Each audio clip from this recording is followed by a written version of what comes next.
Bro, want to buy an account? Check it out. Conqueror tier, firearm finishes, and outfits are all available. Nice account. I'll buy one. I'll go get the money first. Stay here. I'll be right back. Alright, got the account. See ya.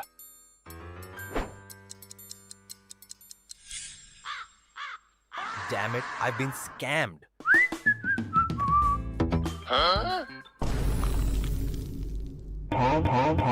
Buying an account might not get you the account, but you'll still lose your money. You might not receive payment for selling your account, but you'll still lose your account.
Hello everyone, welcome back. We are about to kick off a very exciting day here at the PMGO EECA. Things are going to get interesting as we move into day one of the knockout stage. And we got the most knockout man in esports with me. It's Max Man. How you doing, bro? I'm going to knock you out right now, Jackie. It's good day. It's good day. Okay, sorry, no, I got a bit too real. I got excited, okay? But no, today, as we tend to say, per tradition in PUBG Mobile Esports, Jackie, day 2 is the real day 1, because yesterday was calibration. We got all the groups sorted out, and that means today, Doc is going to get serious, and that's scary to think about, right? He's going to dominate. Yeah, he's going to be coming out swinging, man. He had his moments of madness yesterday. There was some little highlights sprinkled in, but today's where most likely he's going to be reaching a fever pitch. And so will probably a good majority of our teams. As like you've alluded to, right, we got that opening day out the way. Recalibration's been played out, so we'll be able to dissect and really discuss where our teams are going to be. Before all that, though, let's get into the format, run the viewers at home through all the need-to-knows that they need to know, Max. Well, oh, sorry, I'm a little bit sick, by the way, so sorry. I'll try. You're all right, buddy. I'm getting You're right all back right. into the right mindset and everything. But yeah, today's going to be the first day of the knockout stage. It's going to go on for 3 days. Every day is going to have 5 matches played. Of course, you've got the groups rotation happening every single time that teams do need to take into account. But Jackie, what matters the most, of course, is that at this stage, you want to be in the top 4, because if you do so, you can skip the last chance qualifiers. Again, you can go straight to the finals and be big chilling over there. So top 4, that is where we're going to be paying a lot of our attention towards to see who's going to be at the top of our leaderboards. Yes, exactly. That's what they're all trying to keep themselves in top contention for, and that is due to the substantial sums of money that are going to be available. That overall $80,000 of cold hard Skrilla that is up for grabs, specifically here and where we are in the tournament, the knockout stage. That's going to be $11,000 on the line, with first place taking home that 1,500 bounty. So a good chunk of change here, Max. But of course, like you're mentioning, right, that's just the stepping stone. This is basically your real stage 1 of this big pathway and momentous tournament as we make our way through an exciting part of the PUBG Mobile Esports circuit this year. This is the overall element of it, though, what people are going to have their eyes lighting up about, Max. Yeah, the $15,000 for the champions. But of course, the main focal point is to be part of the teams that will be making it in the top 4 to the PMGO main event of Season 1 over in Jakarta. It's going to be a LAN event. It's going to be epic. It's going to be so sick to see he's going to be able to qualify to represent the EECA region in that tournament. But right now, the prize pool at the top, even second, third place, you're getting so much hard cash. And again, I said it, MVP is cool, but we don't always have a rookie award here. I do wonder who could be taking that one home. You got a few names, a few stragglers that could be snatching away that title for themselves. And of course, the point system that, if you watched yesterday, it's going to be the same today, which is going to be 10 points per chicken dinner, trickling down to 0 from 9th place and below. And of course, 1 point per elimination, which today, Jackie, is going to be very important because we do have Rondo in the map rotation. So Rondo, of course, with the inflated points, some teams are going to get some big games on that battleground. Yeah, big money and big Rondo games. That's what we're looking at as we'll be switching up the format today, of course, getting into our more regular swing of things. But talking of swinging between where we were yesterday, of course, we've reshuffled the groups. We played out recalibration. These are our official groups that we're working with going into Knockout, Max. Based off the seeding that we had there, depending on if you placed highly or low off of those games, this is where you've ended up. As you can see, ironically, the conversation we had towards the end of the day has come true. Aurora are still in Group A. They've made it in there. So that one actually looking a little bit top-heavy with them and Champions both in the same group now. Yeah, it's the Mongolian super group. It's Group A with Champions and Aurora. You know what? I'm happy about one thing, at least. We do not have Mad Esports and DG77 in the same group. They're in Group A and Group D, respectively. So we're not going to have that weird potential hot drop happening in Farm, even though some of the players apparently of DG77 said they were keen on going for that again over on Instagram. I don't like it, but you know what? Mad lost it so many times here, Jackie. I just say, Mad, just give it up. Yeah. It's not worth it. And as I said yesterday, it's a trash location. There's so many better options around the map, so please, it's just not worth it. No, it's fair, man. You know, we had our little our brief respite about discussing the farm semantics. Hey, they've got their reasons to want it, but if you don't have to fight over it, that's even better. You can till that land for free, grow your vegetables, and have a great old time without anyone bothering you. But will they be bothered by many other facets today? That's the big question, right? Looking forward to seeing where the sort of power level is for a good majority of our teams, DG77 included. Max, as I think yesterday we saw glimpses, but like we sort of, you know, discussed on the day, right? We weren't seeing that true power level. It was more of a warm-up day. Some teams treating it like scrims, like TT. It worked out quite nicely for them. We saw that reserved, methodical gameplay, good mechanics, nothing too out there. Some of our other teams that I'm potentially thinking could even be in the runnings for what you mentioned at the start of the show, that rookie award that came through the Club Open, felt like they dropped in like a pebble, mate. We didn't really see their same style of play. Was that jitters? Was that them trying to save a bit of their strategy for today? A lot of questions, Max. That's kind of what I'm setting up here, right? I think we're going to see a better test and one for the viewers where they'll be far more impressed with the quality of competition we're getting today here in the knockout stage. Look, I think we can all agree and say that day one was just such a weird day. Today is going to be completely different. At least I'm hoping it's going to be completely different. Otherwise, I feel like I won't be able to do my job as an analyst to break down things of what's happening in game. So no, as you said though, I'm really happy you brought up TT Project. I think they're the team that we're going to pay attention to as like a team that is going to bring a lot of that success from the calibration into the following stage of knockout stage. So I'm really excited to see how they're going to play. But here we're going to check out our schedule, and compared to yesterday, we had 5 Erangels. Here's going to be 1 Rondo, 2 actually, why am I saying 2 Rondos today? I'm so used to having the double Erangel, double Miramar, double Rondo, 1 Erangel, double Miramars. But of course this is off the back of the group rotations, and on the first game on Rondo it's going to be groups A, B, C and D. Which means we're not going to be having A, B, C, D, E. E is not going to be here. Yes, I did have to do my alphabet just to double check. 777, Vicious, Ozorox, and Amix will not be participating on this first Rondo today. Hey, man, you know what? Alphabet aside, this is actually quite a tasty way to start things off. Mate, a bit of double Rondo. Oh, could we have asked for anything more intense to start? I think that's nice, right? And like you say, it's a good change of pace. Yesterday, we had the classics. I've had enough oxygen. I've had enough trees. I've had enough forests for the day. Let's start it off with what we really want. A lot of scrapping, a lot of revives straight back into the fights. And I think this will actually be pretty good then to, like we were saying, get the blood pumping early for a lot of our squads and get a good test of the different caliber we're playing with. It's a fun format we got here, mate. Very different, obviously, to what we had recently, seeing some of the teams that have made their way through, back from the Club Open for Eastern Europe. This is our meat and potatoes, PUBG Mobile Esports, Max. We're getting a good distance format, longer portion of finals, more intense action. I think we're in for a treat. Feels like today I'm in it, mate. You know what I mean? We've boiled up. This is what we were waiting for yesterday.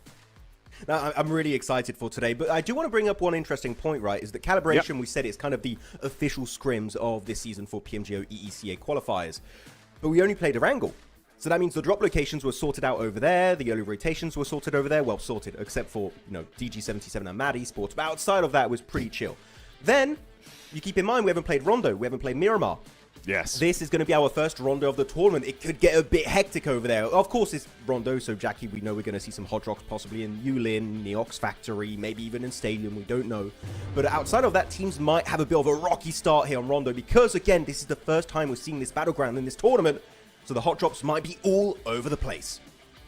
They very well could be. They very well could be. But we'll let them off if it happens here. I think that's the exception. We won't have to bring out Bad Max just yet. And you certainly wouldn't be Bad Max if you were running through these games on that Infinix GT50 Pro as well. Being able to get out there dealing some damage. That would get you in a good mood. And hopefully for the viewers at home, you are in a good mood today. Get yourself sat down, get a coffee, get a snack, and sort of lock in for the long haul, Max, as we are now ready to officially start day one. I wish someone would have told the plane pilot, not driver, to lock in a little bit, because this is a terrible plane path. This is so sudden. So many teams are going to have to stretch their drops, maybe pick up some cars on the way on some of the main highways of Rondo. But outside of that, I'm looking at Yulin. We know one big team that likes to drop in Yulin is Aurora, right? Previously, APG always dropping over there. I don't know why they would change their drop location. They're going to go for that usual 3-1 split. A lot of the teams are going to do something very, very similar, as Neox is also a little bit too far out of reach. So I think that Neox is just going to be giving up this game. Yulin is going to be the meat and potatoes of this first game of the evening. As you can see, Avalanche C1 is going to be over there. 27+2, and actually I'm looking at Aurora. It seems like they went more to the western side, not committing to the city, because the city is just fully stacked here with teams. There's like going to be possibly 4 to 5 teams in the city. As you can see, it's going to be Champions Esports here, already up to 2 eliminations, but will be losing Fearless as the first player. Hey, here we go then. Let's see what they can squeeze out of this one. Obviously, yesterday, Champions looking very good when it came to the dueling. They were always throwing themselves into fight. Is that destined to rise? Already taking some casualties as well. Okay, that'll be Afterlife that are throwing some fists their way, with even Top being removed from the equation early. So we start off Rondo as we would expect it to continue, with lots of early encounters of fists, or more reactively, bullets being thrown at one another. Atomic up close. Let's see if he can put the heavy artillery to good use as they overwhelm towards GGM and do pick themselves up a decent chunk of points already and get Fearless back into the action.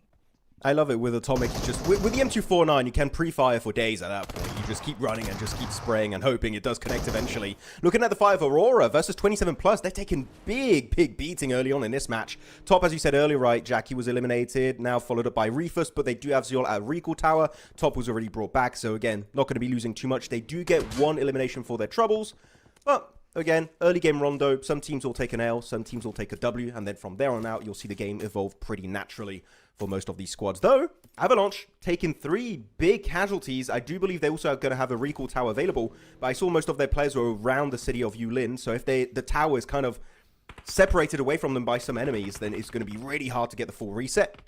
We'll see how long they remain as a solo. That's 27+, yeah. 1 elimination for Ruzenboss. Team that has been, I would say, topsy-turvy yesterday, despite it being very weird in day 1 because it's calibration, right? So things are going to be a bit all over the place.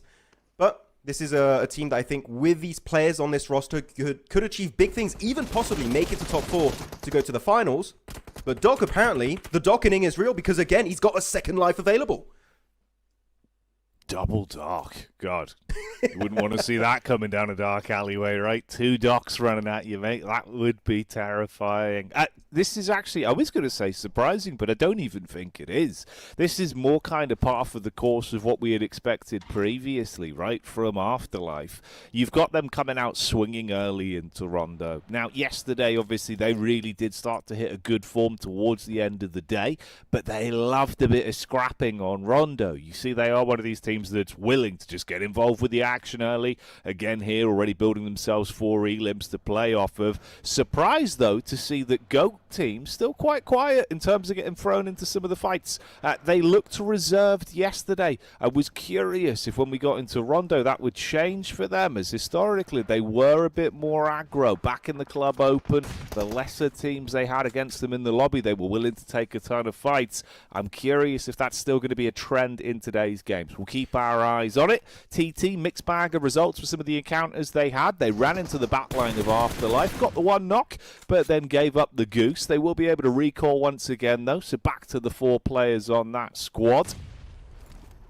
So I'm seeing something quite troubling in the leaderboards. Avalanche still have yet to pull their res on their 3 members. So, and even one of their players was taking a lot of damage. I don't know, they might get eliminated very soon if they don't get the res, if they don't find a recall tower available for free in this game.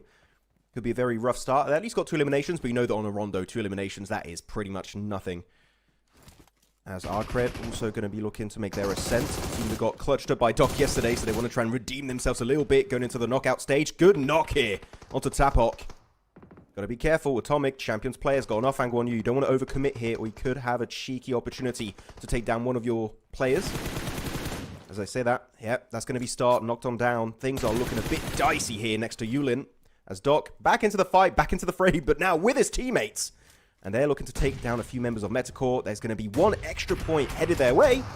Off to a decent start, but though they've got to be careful here. You got 1 just waiting on top of this building. And the flush will not come through. Refus is going to be brought back to life once again. There we go. Doc up to his old tricks early on, then at least with the elims, free to his name. Zol assisting nicely and being able to scavenge the squad back to full power. I was having a quick glance over towards the map feed, but I haven't got my reading glasses on, Max. So I couldn't quite spot out where that solo man from Avalanche is at this point. You got my curiosity peaked up. I was wondering where he's actually going to be going for this later recall back into it, or if this is going to be a bit of a mixed bag for them on the start. I think Avalanche yesterday, we saw kind of, being pushed around a little bit. They had a few games where it looked like they were hitting some pretty good strides, but they certainly were the punching bag in a couple of opportunities. It'd be a shame for them if they're not able to at least get into the scrap a little bit early in Rondo and kind of stretch their legs, man. You go down with those 2 elims, like you say, it's going to be a rough start into the morning. Yeah, not what you want. Of course, you want to try and make sure we capitalize on these points on Rondo. And keep in mind, because we do have the groups rotation, you're not going to have as many Rondos as if you just had 16 teams playing the entirety of this tournament. So when you do have a Rondo, you really want to capitalize on those inflated points that could be headed your way. And actually, looking at this, Champions Atomic also going to be taken out early on this game. not having too good of a moment here. They do have still 6 eliminations, so not too bad, but I do believe Atomic is on his first life, if I'm not mistaken, hopefully. Otherwise, down to a trio, things are going to get a bit rough moving forward in this Rondo match. There's also just overall very split all over the place for some of these players. And the circle is not too bad. So genuinely, I think after we have these early fights kind of wrap up, we're going to get to a moment where the game is going to get a little bit stale. Teams are going to try and find decent positions in the zone. Yeah. And just then it's going to get to circle 3, 4. So yeah, this is going down as a typical Rondo, except for D2R that here are going to be losing 2 players out in the open. No nades though for Demo. He's actually very undiluted. Tier 1 helmet, Tier 1 vest, also very damaged. And just over a clip with the AUG. So I would say Demo here, sure, taking this fight is a good opportunity to get some early points. I would possibly just give it up because you're going to be in the blue taking a lot of damage as Keynote, good angle, and able to find himself RAL MVP in the distance. Just that one mag and some change to play with. He's already unloading a couple of shots initially. This is looking a little bit rough, mate. Trapped between a rock and a hard place, literally. But he's got the boys in the vehicle driving up to attempt to assist. And Fearless with a downrange damage will get the connection back over. So destined to rise that were trapped in the ditch. That seems to be where their grave will be left. Meanwhile, we join back over at the POV of Aurora, thrown into the scrap, looking to lock the Caspar on this one. Top up close, fighting towards the stairs. It's a good peek. Nice confidence on it, but no connection on the shot. Reefers closes the distance, turns the corner.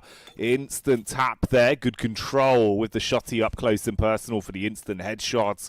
And they'll be able to pick the pieces back up on this one. Save Doc's bacon and reset. Now, I was curious about this. I was having a little bit of a look where GOAT Team were on the map feed before, watching their rotation. They've gone for their more classic setup of the slower 2-2 split, where they do fragment off. We're seeing this a lot back in the Club Open, right? They're one of these teams that are very willing to play it out this way, especially on Rondo. They know that they have a little bit more flexibility. But this fight in particular, this is the head-to-head between 2 of our teams, right, that were really neck and neck, constantly in a power struggle, back in that Club Open, Max. So this could be good to see where we're at a litmus test. I mean, you've got the recall back in for Misha here, so playing it a little bit slower for Afterlife to get themselves at full form. But will GOAT Team start it off with some elims? That's the question. You got Focus and Co wrapping over to assist. Because right now they are still in that split-up setup.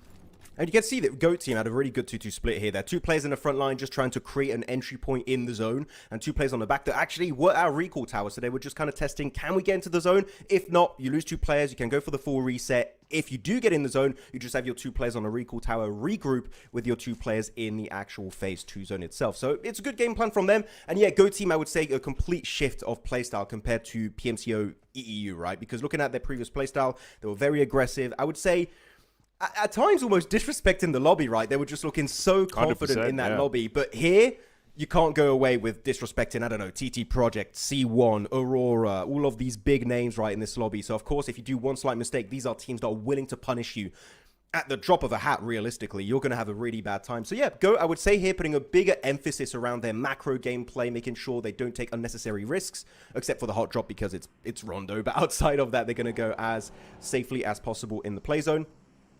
But things are looking pretty good. But Champions already up to 9 eliminations. Aurora up to 7. So this is the Mongolian domination so far in this game. They've had an absolute field day early on, and especially still got 4 players to go. Most of them down to their last life, though, as they did have to utilize that recall tower. So they did have to... no, just keep that in mind. If you go for a next fight early on, you might actually lose some players for good in this game, because a lot of those recall towers, I'm looking at the map feed, are actually somewhat camped out by teams. So if you do want to try and get some players back in at this point in time, you might have to fight for those recalls. Hey man, if this keeps up, we might as well rename some of our different groups. Where Group A, effectively, we could just call that Ulaanbaatar, because it's the capital of Mongolia, mate. Like, this is peak. Yeah, there you go. That, if you didn't know, Ulaanbaatar, that is the capital of Mongolia in real life. A beautiful place. It's a beautiful Did you Google that? Or did you just know that? No, that's topical knowledge. I'm aware. Oh, You've got a strong Mongolian scene in esports, far and wide, mate. You need to know about these things. You've got to be switched on about Ulaanbaatar's legacy. Ulaanbaatar. Okay, you know what? Geography with Jackie. There you go. We're learning here in PMGO ECA region. As Metacore, decent entry point to the west, though. I would say leave this fight. Not worth it to take it with Afterlife. You got a few cars also to initiate that rotation. It seems like Tiger wants to hold the line, but it's a bit risky as a few shots will be coming his way. There you go. I would say not worth it whatsoever. Get back in your cars. Get back into the play zone. But it is going towards Altin right now. It's going to go to a big city up northwest of the map next to Stadium. Not looking likely to be an actual proper city finish, but we do have some city currently in play on stage 3. So Motion also making a mad dash in the play zone. A lot of teams here. The thing is, there's not going to be enough space for all of these teams, so we're going to start losing squads very soon here, Jackie. And actually, as I do look at the leaderboards, we did have then a full reset for Avalanche. Not sure when it happened, but they were down for solo for the longest time. They did have a full reset, so good for them. Avalanche are indeed back in this game. Yeah, you are right. I didn't even actually clock that myself. Obviously, that's what we were kind of discussing, right, of when they were going to get that reset off, because they went down very early. So glad to see. Hopefully that bodes well for the end of the game for them. We were a bit worried that was going to be kind of a tepid start where you go out. It's always the sick, twisted element of Rondo, Max. I know it's the sort of thing you do. You get into a lobby, thin the herd down to a solo, and then just watch and wait until they recall to farm them for another 4 points all over again. You're a mean man like that, Max. But that's what's happening here. Already damage from downrange. Avalanche taking shots from 2 different sides. Oh, they might just be offering themselves up as sacrifice off the back of the spawn. This is not ideal.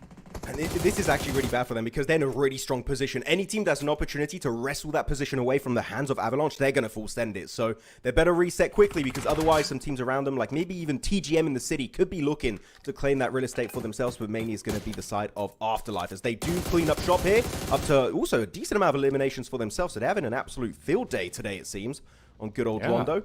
As Motion also looking to be, you know, relatively center of this circle. They got some good cars hidden behind these walls so they can keep them in working condition. But Aurora moving in the shadows, in the distance, looking for maybe a cheeky angle on good old Motion. Our Polish super squad. As Matek, I would say it would be good if Matek and Ked could regroup in the center because all you need is one off angle and the entire setup just falls apart. So you've got to be very careful in that specific type of position. Yeah, don't over-risk things for now.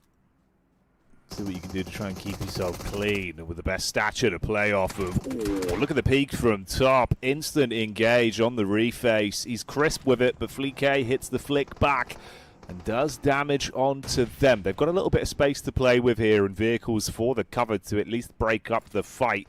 The trapped Avalanche squad that we were highlighting on previously still taking damage down range as well, with Afterlife looking to fully wipe onto them and make sure they convert all the points they can physically steal from this. Refus jumps out the vehicle. Yeah, it looked like he was going to take far too much damage from that. It's off the back of the Org from Glory, who gets the quick peek up.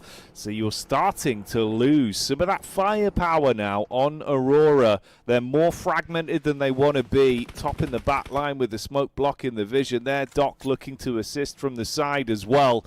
He's off on that split with a wrap round. He's been able to get a ton of damage off from it. Can actually flush onto them now. They should clean up.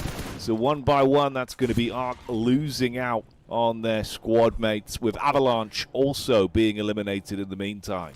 Oh, this is Aurora when they mean business going into this first game on Rondo. Though you've got to be a little bit careful. SSC, you can see on a mini-map over to the east could be looking to maybe claim a bit of that real estate for themselves. As the final player of Glory here will be trying to get the hell out of dodge, but good engage from Ked behind that wall. But it's going to be really hard for them to confirm those knocks at that kind of distance. Actually, oh, okay, as I say that, actually, he was able to get himself behind that ridge in time. So that's going to be Doc fully out for the count of this game. Down to a trio. The firepower just going to be slightly weakened, but SSC, as I mentioned, could be looking for a third party, and they're going to be doing exactly that, though you don't want to disrespect any of these players. One overpeak and he could get punished. Top, M4 for X-Scope. The overpeak with a nade is there, and that's going to be punished by Top. Now, got to be careful. The utility coming his way does create a slight dip for him, but can he survive? Can he actually get some backup from its teammates? Actually, it seems like that will be exactly that. They did reposition a bit further, as that is going to be Ziol fully flushed out of this game. Same for Top, and that is going to be game over. Still, what a big game for Aurora, taking home 10 eliminations in match number 1. Yeah, it's good. It's nice to see. Come out swinging. Obviously, yesterday you were saying, you know, Aurora, a very dominant team. They should Count stage at the bare minimum, probably your favourite, do some damage. Not a bad word about them came out of your mouth, Max. You were very confident in their overall gameplay. Trust so the that's process. Nice. Yeah, exactly. That's nice to see.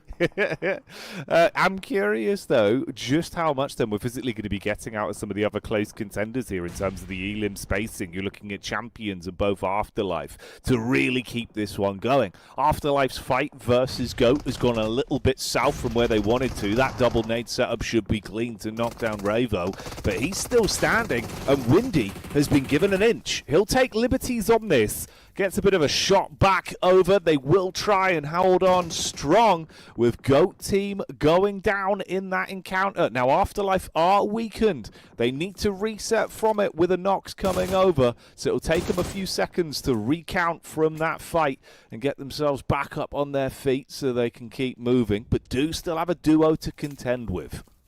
Oh, this mountain to the west is just so strong. Afterlife, really good hold here from Ravo and Windy. Of course, Windy being one of our top, actually the top fragger, right, of Calibration. Yeah. I think they got 11 eliminations over the course of 4 matches played for their team. So in a position like that, it could be looking good, but keep in mind they only have a duo right now. So things are going to get a bit scary if anyone looks to try and encroach on their terrain. Looking at the teams also in the city, up north, Jaltin is going to be Mad Esports and TGM. They will have to make an exit too, and you know what? There could be a decent entry point to go for wide southern wrap around Afterlife. But the thing is, they don't have too much information because that kind of mountainside is really denying a lot of vision for these northern edge teams.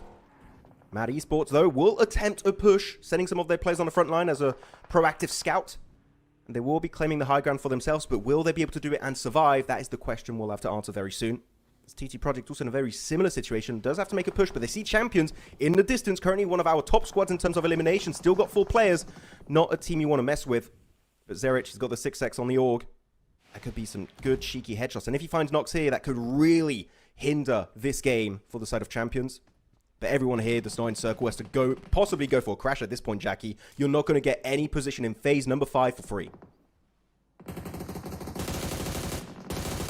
Fight for everything you want at this point. And those fights are continuing with 27 plus taking shots from the uphill side.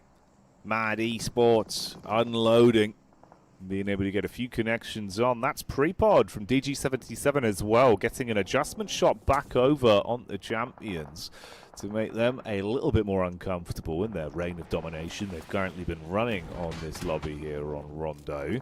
So we'll see how that one goes. Obviously for DG, what they're going to be looking like form-wise over the course of today. Thus far, slow burn here on Rondo, but room to breathe potentially into the later game.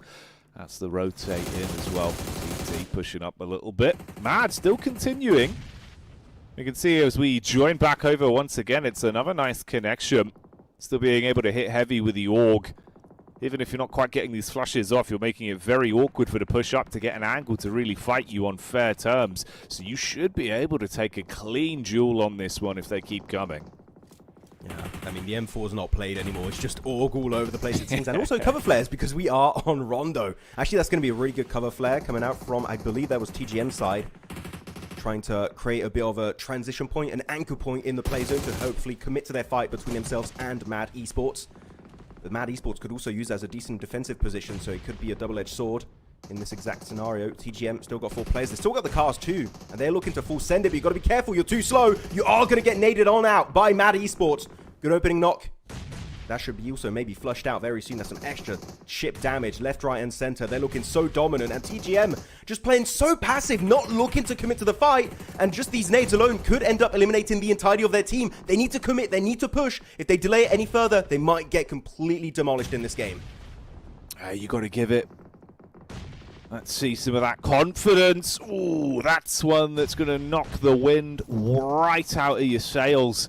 The nade there landing underneath, blowing them to bits and really leaving them with just a thimble of firepower left. And that convergence from the backside with 27 plus nipping at your heels. You've never felt more uncomfortable than this sandwich of squads that you are the filling in. You're effectively the cheese between 2 slices of bread, Max. That's not where you want to be. Yeah, it's not going to be too comfortable for these teams. Come on, Mad Esports. The thing is, they got a pincer situation. I like what 27 Plus are attempting to achieve here by kind of wrapping up this fight and pushing it from the northern eastern edge. They've got good ridge to work with. It's keeping them relatively safe, unless maybe TT Project or Champions look to take up that position for themselves later on in this game.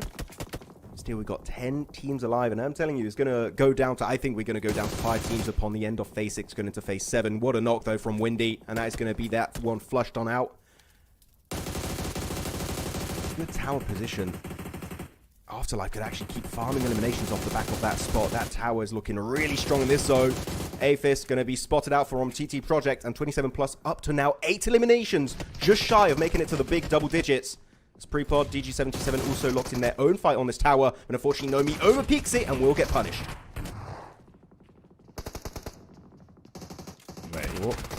DG, ooh, up close and personal, set up with a clothesline as you run straight into the arm of Prepod there, ready for action.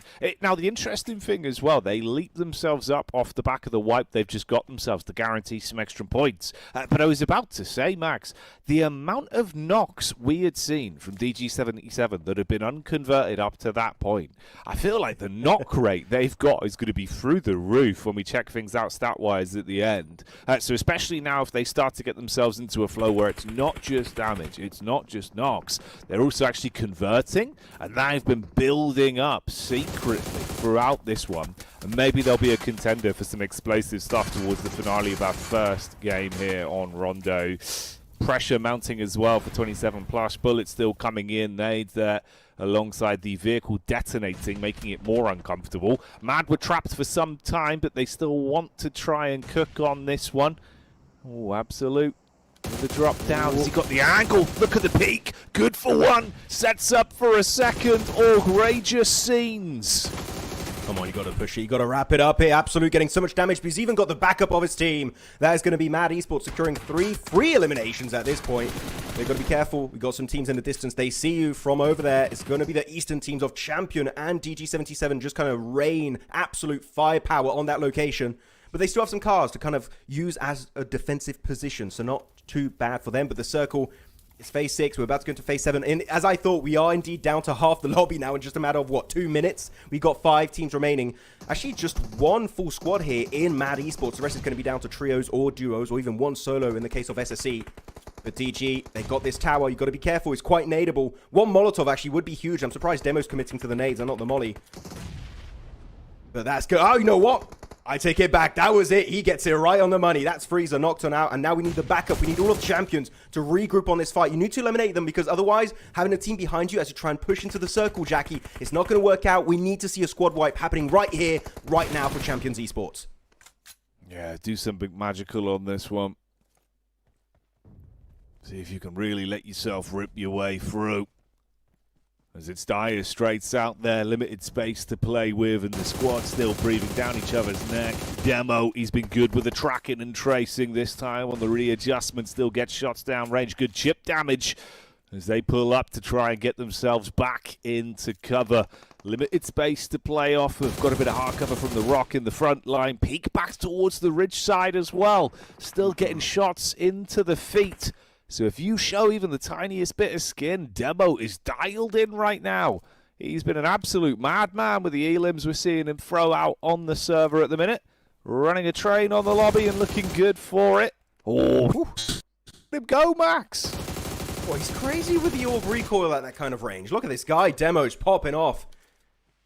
But again, you got to keep in mind, Dagestan, down southeast of their location, they didn't clear them off, meaning they're going to be pincered between 2 teams. And Dagestan officially now are indeed in the play zone. Sure, 1 player gets knocked once again, but there still could be a hindrance to this chicken dinner that could be headed the way of Champions. So now we've got 2 teams, 2 angles to deal with. These rocks are not going to be as easily to defend, because you got 2 squads looking at your location at every single moment in time. Kino, though, actually knocked in the distance. That's going to be quite a hard rest to go for. I would even say just give up on him. Unfortunately, he's going to be in the blue possibly relatively soon. So that is even maybe going to get flushed out fully by Mad Esports. Yoink, point taken by Takinov. Up to 6 elims for Mad Esports. And look at the amount of presence they have in this circle right now. They're just all over the place. Sure, 1 player did get knocked, but it might be able to get reset very soon. Takinov will be trying to attempt a run to the tree, and he gets punished. That's Demo out for the count, and so will the entirety of Champions Esports as they get eliminated in top 4. 3 teams now remain. Mad Esports, also still DG77 and a solo of Afterlife. But if I'm not mistaken, it is going to be Windy our top fragger of day one. Can they redeem this game in a 1v3v3 scenario? Oh, with the points you've got there already accrued for Windy, even just logistically thinking about trying to get the highest placement points as possible on this one, you're going to want to run the clock, keep your eye on the stopwatch, and then try and worm your way in for that second place. If you can find yourself in a world where Mad take DG77 on headstrong, and one of those two squads are removed first, that's going to be where Windy's eyes light up. He's good in these sort of moments as well. Keen for the clutch, very individually talented and self-sufficient in a late-game scenario like this. Mad Esports, they've had a lot of uncomfortable battles inside of this Rondo matchup, but how good are they when it comes to a more classic firefight? For DG, they've been warming up too, man. That's what I was saying, right? The amount of knocks they were actually able to find themselves. You could see they were putting good damage out consistently in this match. Now towards the tail end, they've hit a fever pitch. This is Windy's POV. He's seen a little bit of an opportunity again. The minute he plays his cards, though, he's effectively announcing to the lobby which angle he's playing from, loses a bit of that element of surprise. He's got a wall of smoke right now to keep them somewhat guessing on his specific location. So he wants to try and wait until the time is right, but pre-pod with the eyes dialed in, that's Windy gone. So Afterlife removed, we get our final two, but who's walking away with the chicken dinner? I have to see who's going to be taking it. Not going to lie, Jackie, my feet is frozen, so please take it away. All right, that's fine. I didn't see the message. We're all good. Let's dial back into it and see where it goes from here then. So far, so calm. Nothing unnecessarily being thrown out from either of the two squads, as you've got Mad Esports setting themselves up still, just waiting for the jiggle out. Now, to be fair, the way they were playing it, it was nice connections from the backside.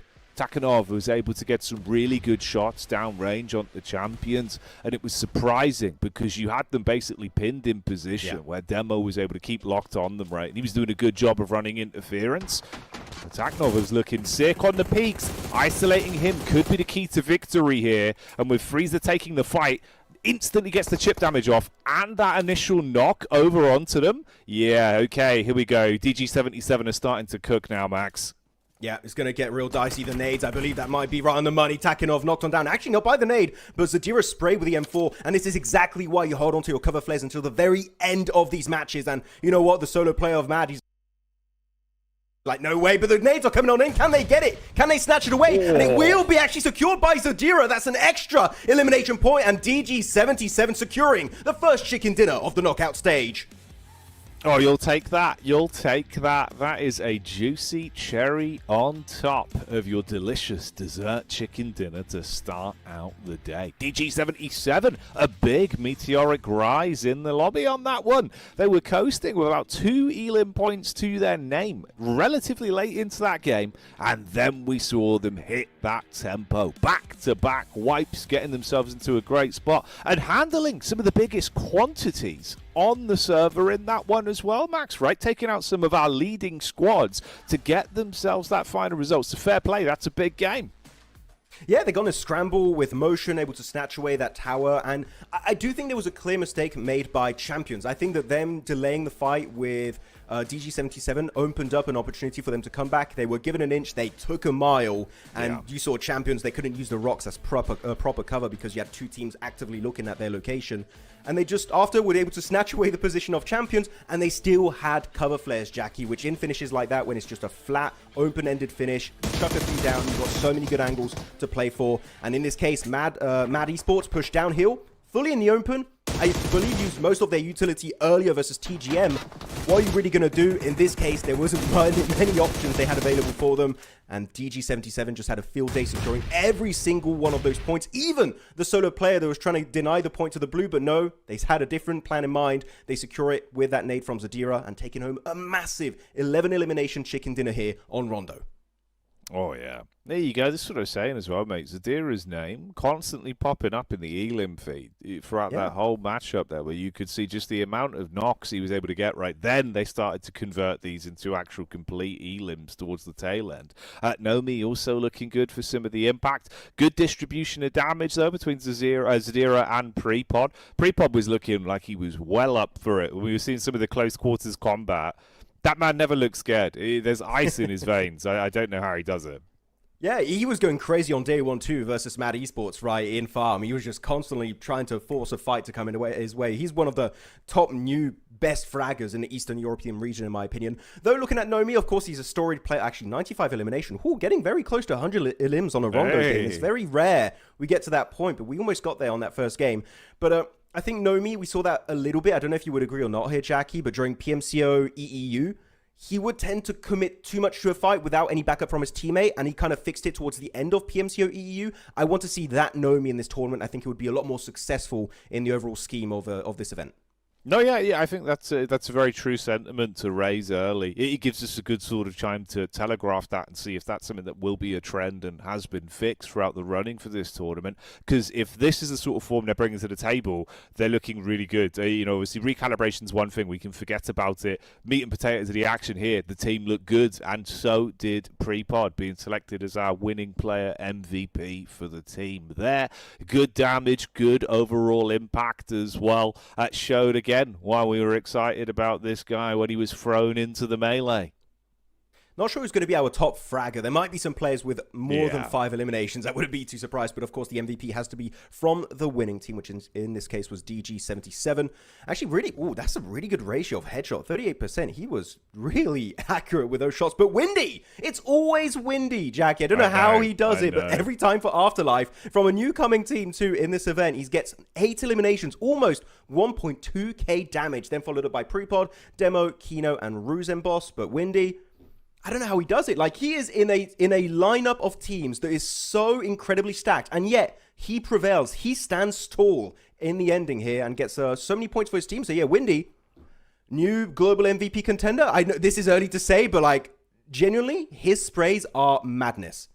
Yeah, I think it goes further than that as well, where there is something about Windy where every round of ammunition he has, Max, that'll be converted into damage. It doesn't matter what he's doing.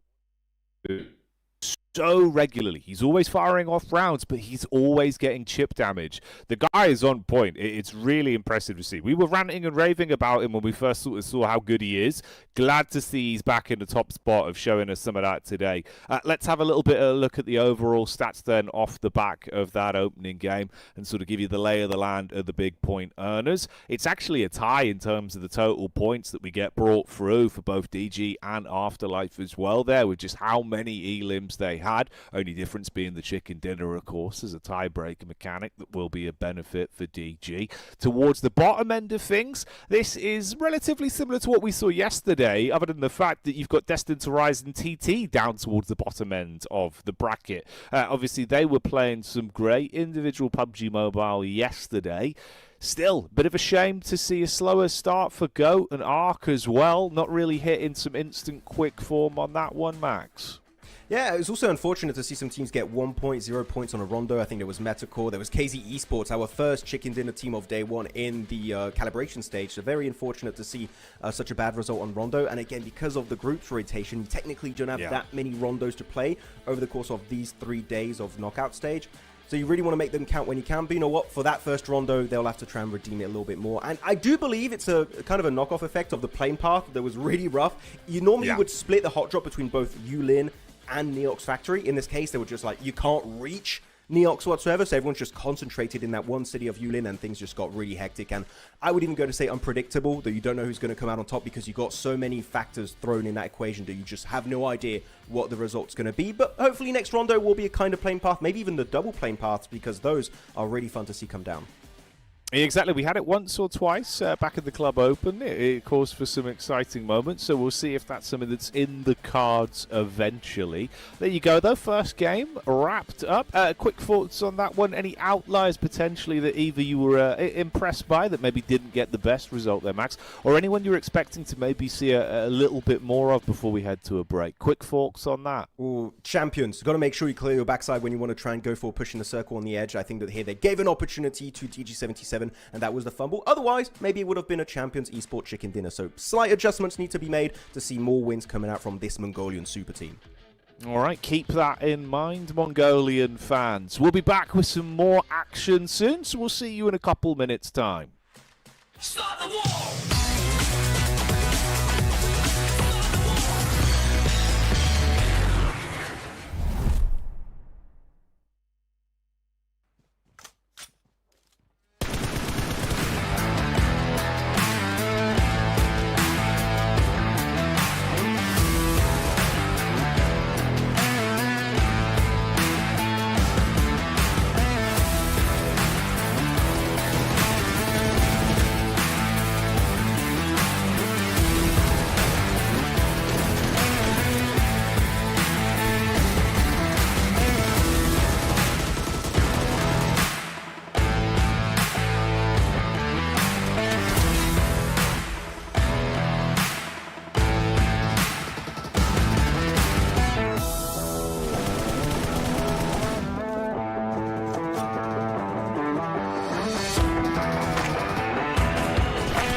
and welcome back, esports fans. We're locking ourselves back in to see how things are going to go for our second game of knockout here today. Already, Max, felt like a far more classic start to the day. This is what we wanted, right? You know, we've had our coffees, we've sat down, eyes bright, tails bushy, and the games have been delivering thus far with some of our bigger names in terms of the squads, certainly coming out swinging. So that was a good start on Rondo, but as I imagine the viewers saw, if you didn't catch it, of course, a bit of a different map pool rotation today in terms of the games we're playing. So we're going to have only the one Erangel that's coming up next.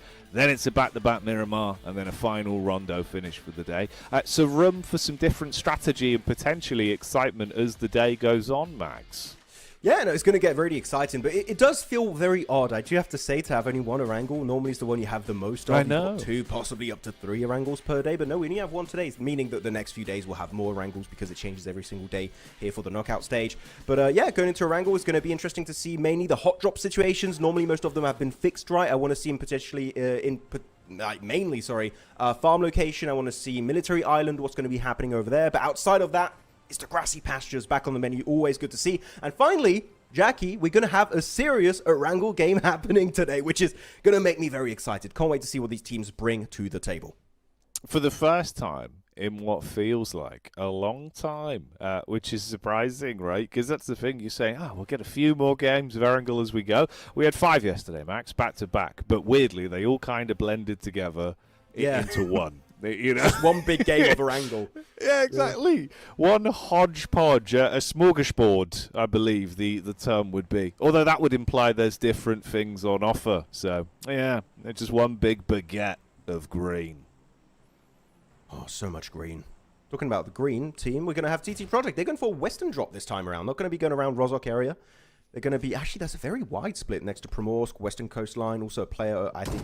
Actually, 2 players inside of Quarry next to Afterlife. So you've got to be a little bit careful to not get caught off guard. And as I say, actually being caught off guard, 27 plus taking instantly 1 casualty to the hands of Kino of Champions Esports, the team that was not quite able to secure that chicken din on Rondo.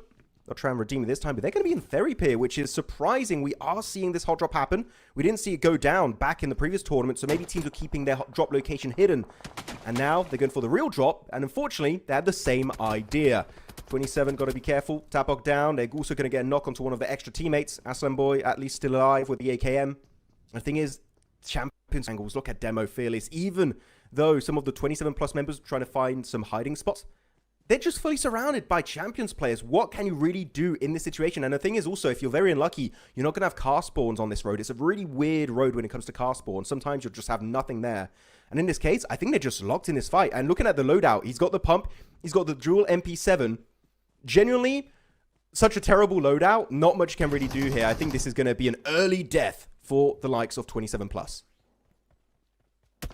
Yeah, this would be a sad way for things to go, as we touched on there with the map pool rotation. If you're thrown in with your one sort of more consistent quantity and instantly get shown the exit of stage left, that would be brutal. You're also effectively feeding points over towards a squad like Champions as well that will be grabbing that opportunity with both hands and be walking away very happy, smiling from ear to ear. In fact, if they get this one clean, you don't even want to lose the one man though, so let's hope they can dispatch the rest of the squad quickly if they want to leave with their heads held high and get Demo back up on his feet. Kino was crisp on Rondo, but what's his footwork looking like when it comes to an up-close encounter versus a nade to the face?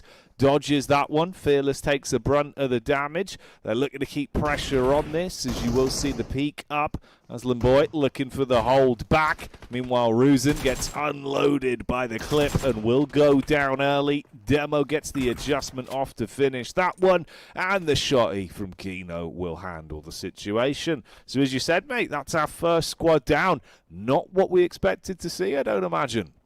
It was a really good plan from Champions. I think they didn't expect a hot drop with a 27 plus in this case. But what happened is they actually took so many good positions in Ferry Pier. They actually gave, maybe 1, 2, 3 buildings maximum to 27 plus, meaning they were very undiluted. Look at the final player there. He just had an AKM with, I think, barely any attachments and also a Scorpion, which if you got to swap to a secondary, you have nothing to work with and you have to take on an entire squad of Champions. No, if you want to do a hot drop, this is a very smart way to do it, which is denying loot early on. And in that case, there was no comeback available for 27+. Though, looking at another hot drop, it's going to be over to the western coast. Also a very weird area for a hot drop, it seems. Afterlife, got to be careful. They still got 4 of their members up and running about as Windy. Also there, flushing out that point, confirming it for his teammate of Misha. Got to be careful, there's still one more. It's going to be BCG Pro. Baz a solo here, he's got a Uzi. Very low helmet and vest. I think this is going to be also game over for another team, as he's just going to get swarmed straight on out by the entirety of Afterlife. Good damage actually there with the Uzi as he swaps to a secondary, but it's just not going to be enough. MIRACL eliminated, swept under the rug, and 2 early points secured by the good old Afterlife squad. Yeah, Afterlife in it to win it today, it seems. Coming out swinging. Exciting stuff, man. You know, it's kind of crazy, right? Because obviously they did feel like the dark horse out of the teams that made it through dominantly when we were watching the Eastern European Club Open, right? They were the side that kind of took a little bit longer to get themselves into a groove and eventually were lapping some of the other squads we were really excited about. We were saying, oh, low blow, look how good they're playing. Then Afterlife came to life and gave us some absolute madness. Here, the fact it's now starting to look consistent over the first 2 games could be a very good telltale sign of this team really proving there's a lot of talent in this team. We'll keep with it, though. You did mention the GOAT squad, so let's see what they can do. Ayato, it's a name we haven't said for a while, but he's instantly unloaded onto Doc and been able to get that opening knock towards the team. Aurora, will they be shining bright? Quick connection from Focus. That was a rapid shot, and Top's down on his last legs as Force will assist. Oh my, this is going very wrong for Aurora. I am surprised Aurora decided to commit to this fight when you see that the opposing squad of GOAT team had a hovercraft.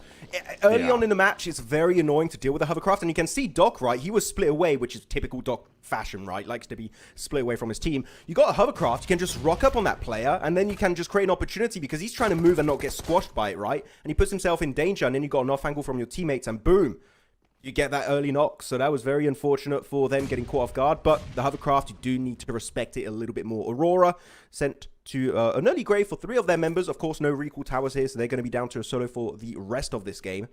And another hot... Okay, Jackie, we got way too many hot drops. I thought we were going to see way less. We're actually seeing more hot drops than in Calibration. We had 2 in Calibration. What was that? We had 4. We had 1 in Ferry Pier, 1 Western Coast, 1 to the bridge, and now we have 1 over here in apartments, and you also have 1 next to shelter, I believe. Why? I'm genuinely confused. I have no idea. Well, you know, you were saying if it goes on any longer than I believe day 1 of Knockout, Bad Max would be out with the ruler, very upset. This is almost, to me, a bit of a pleasant surprise. It is risky, and it is quite ballsy with how some of our teams are kind of throwing caution to the wind and being willing to take a lot of these committed fights right off the back of the plane path. But, hey, it's giving us some good esports to watch for now, at least. So I'll take it in that sort of stride. But yeah, man, kind of crazy they're willing to get thrown into things so early and see what they can do. Destined to rise down, set up towards the shelter side. They loved this position. It's a great angle for the peak as well. You're going to hear them coming. You can swing in. You are trapped in a choke point, and you have eaten the buckshot. Yeah, I mean, he's just camping every single just entry point. Off shelter. We did have 2 near shelter finishes yesterday, right? So shelter is just a bit of a focal point here for PMGO Eastern Europe, Central Asia, it seems. A lot of teams like to play around here. In this case, it's going to be the side of then D2R looking to claim a bit of that real estate for themselves. At least, you know, one team that's got a really good position, didn't have to fight for it, is Dagestan, right? DG77, they've got himself this heaven location locked on down in that split. And this is going to be really good, especially early on. You're dead center of the circle. You have 2 players in heaven, 2 players from DG77 over to the western side near Alamo, southern side of Yasnaya Fields. So they're going to be looking relatively strong. On this circle, I would recommend DG, just a quick regroup, especially onto heaven. I would say right now it's a very, very strong position as long as you're able to zone teams away successfully. Outside of that, Reefus, solo of Aurora here, Jackie. Can he make it to the play zone? We're generally not even sure. This is not going to be an easy one as a solo. Well, Mad throwing bullets down range and looking to clean up in their head-to-head versus Destine to Rise. With the squad already fragmented, it's not looking too good for them as the numbers are getting worse and worse. And with a clean up from Betts, it's an easy pick to shut down the team. So they would be living up to their name on this one. You'd be a bit frustrated with how the opening on this game's gone. But Destine to Rise getting some good connections of points out of that as well with a full squad wipe. So they'll have 4 to start this off, putting themselves into a nice little spot. KZ as well with a read onto Avalanche. How are Avalanche going to be faring here? Obviously, we're, again, effectively just being sort of pushed around the lobby back on Rondo. And they're going to have a bit more fight in them in a head-to-head like this. You can just coexist together. When you're around Mansion, these two buildings are kind of separate from each other. Avalanche don't want to stick around, surprisingly enough, even though it's not in a bad spot in this circle. I think they just found a better option up northeast. One of their teammates, Tommy, actually scouted out a free compound up there, so they're just going to send all of their forces up there. Which, actually, you know what? Sure, they could have stayed in Mansion, well, on the outskirts of Mansion, but it does potentially make your later rotation harder to execute because you're next to another team in the sense of KZ Esports here. So they're just like, you know what? We don't want to have any neighbors. We just want to have an easier early rotation upon phase 3, 4, 5, whenever they have to rotate away. So yeah, it's a good setup for the late game. Did they have to do it? No. But is it something that could reward them heavily later on down the line? Yes, definitely. So I think the Avalanche here are being very smart about their early game positions. And even got a little bit of a cheeky 3-1 split. So just keeping a lot of options locked down because it was a big northern shift. So that means a lot of our forces, a lot of our teams and players are going to be focused on the southern edge. Actually, and not only them, also Afterlife are doing a very similar rotation. They're going north of Yasnaya Lake currently around the map. So all of these teams that go for these wide east or western rotations upon a circle similar to this are just avoiding early skirmishes like it's the plague, which I think is just a very good way to approach lobby that is as stacked as this one. Yeah, dude, if you don't have to fight, and it's not guaranteed you're going to get yourself a nice chunk of elims for it without risking it all, definitely don't bother. So we can see that implemented there from Avalanche with the move away. Tommy has been pretty consistently one of those players for him as well that does seem to try and effectively be more of a forward scout, where he is better in terms of his positional play, more of the macro sort of assessing, okay, do we need to peace out? Should I be somewhere else? Than needed in the front lines most of the time. We were seeing him basically trying to keep him alive on a shoestring back on Rondo even as well. So that still continues here so far. For DG77, no need to throw out any fists just yet. They've been given a bit of an easier time of it in terms of just getting their loot on and slowly making their move. Might be contested here on the move up a little bit later though, depending on how things start to shift with the circles. You do have a couple of squads in close proximity, maybe even back down just on the exit from shelter side as well. We could have that run in between Goat Team and Destined to Rise. And then, of course, there's that one man that limped away from the early fight versus Goat Team in Reefus as well.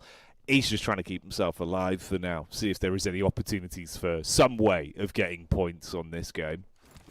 I just saw here, Jackie, we just got an airdrop exactly on the location of DG77. Like, they're on Heaven, they can't move away from this spot, and they got an airdrop that just fell right in the middle.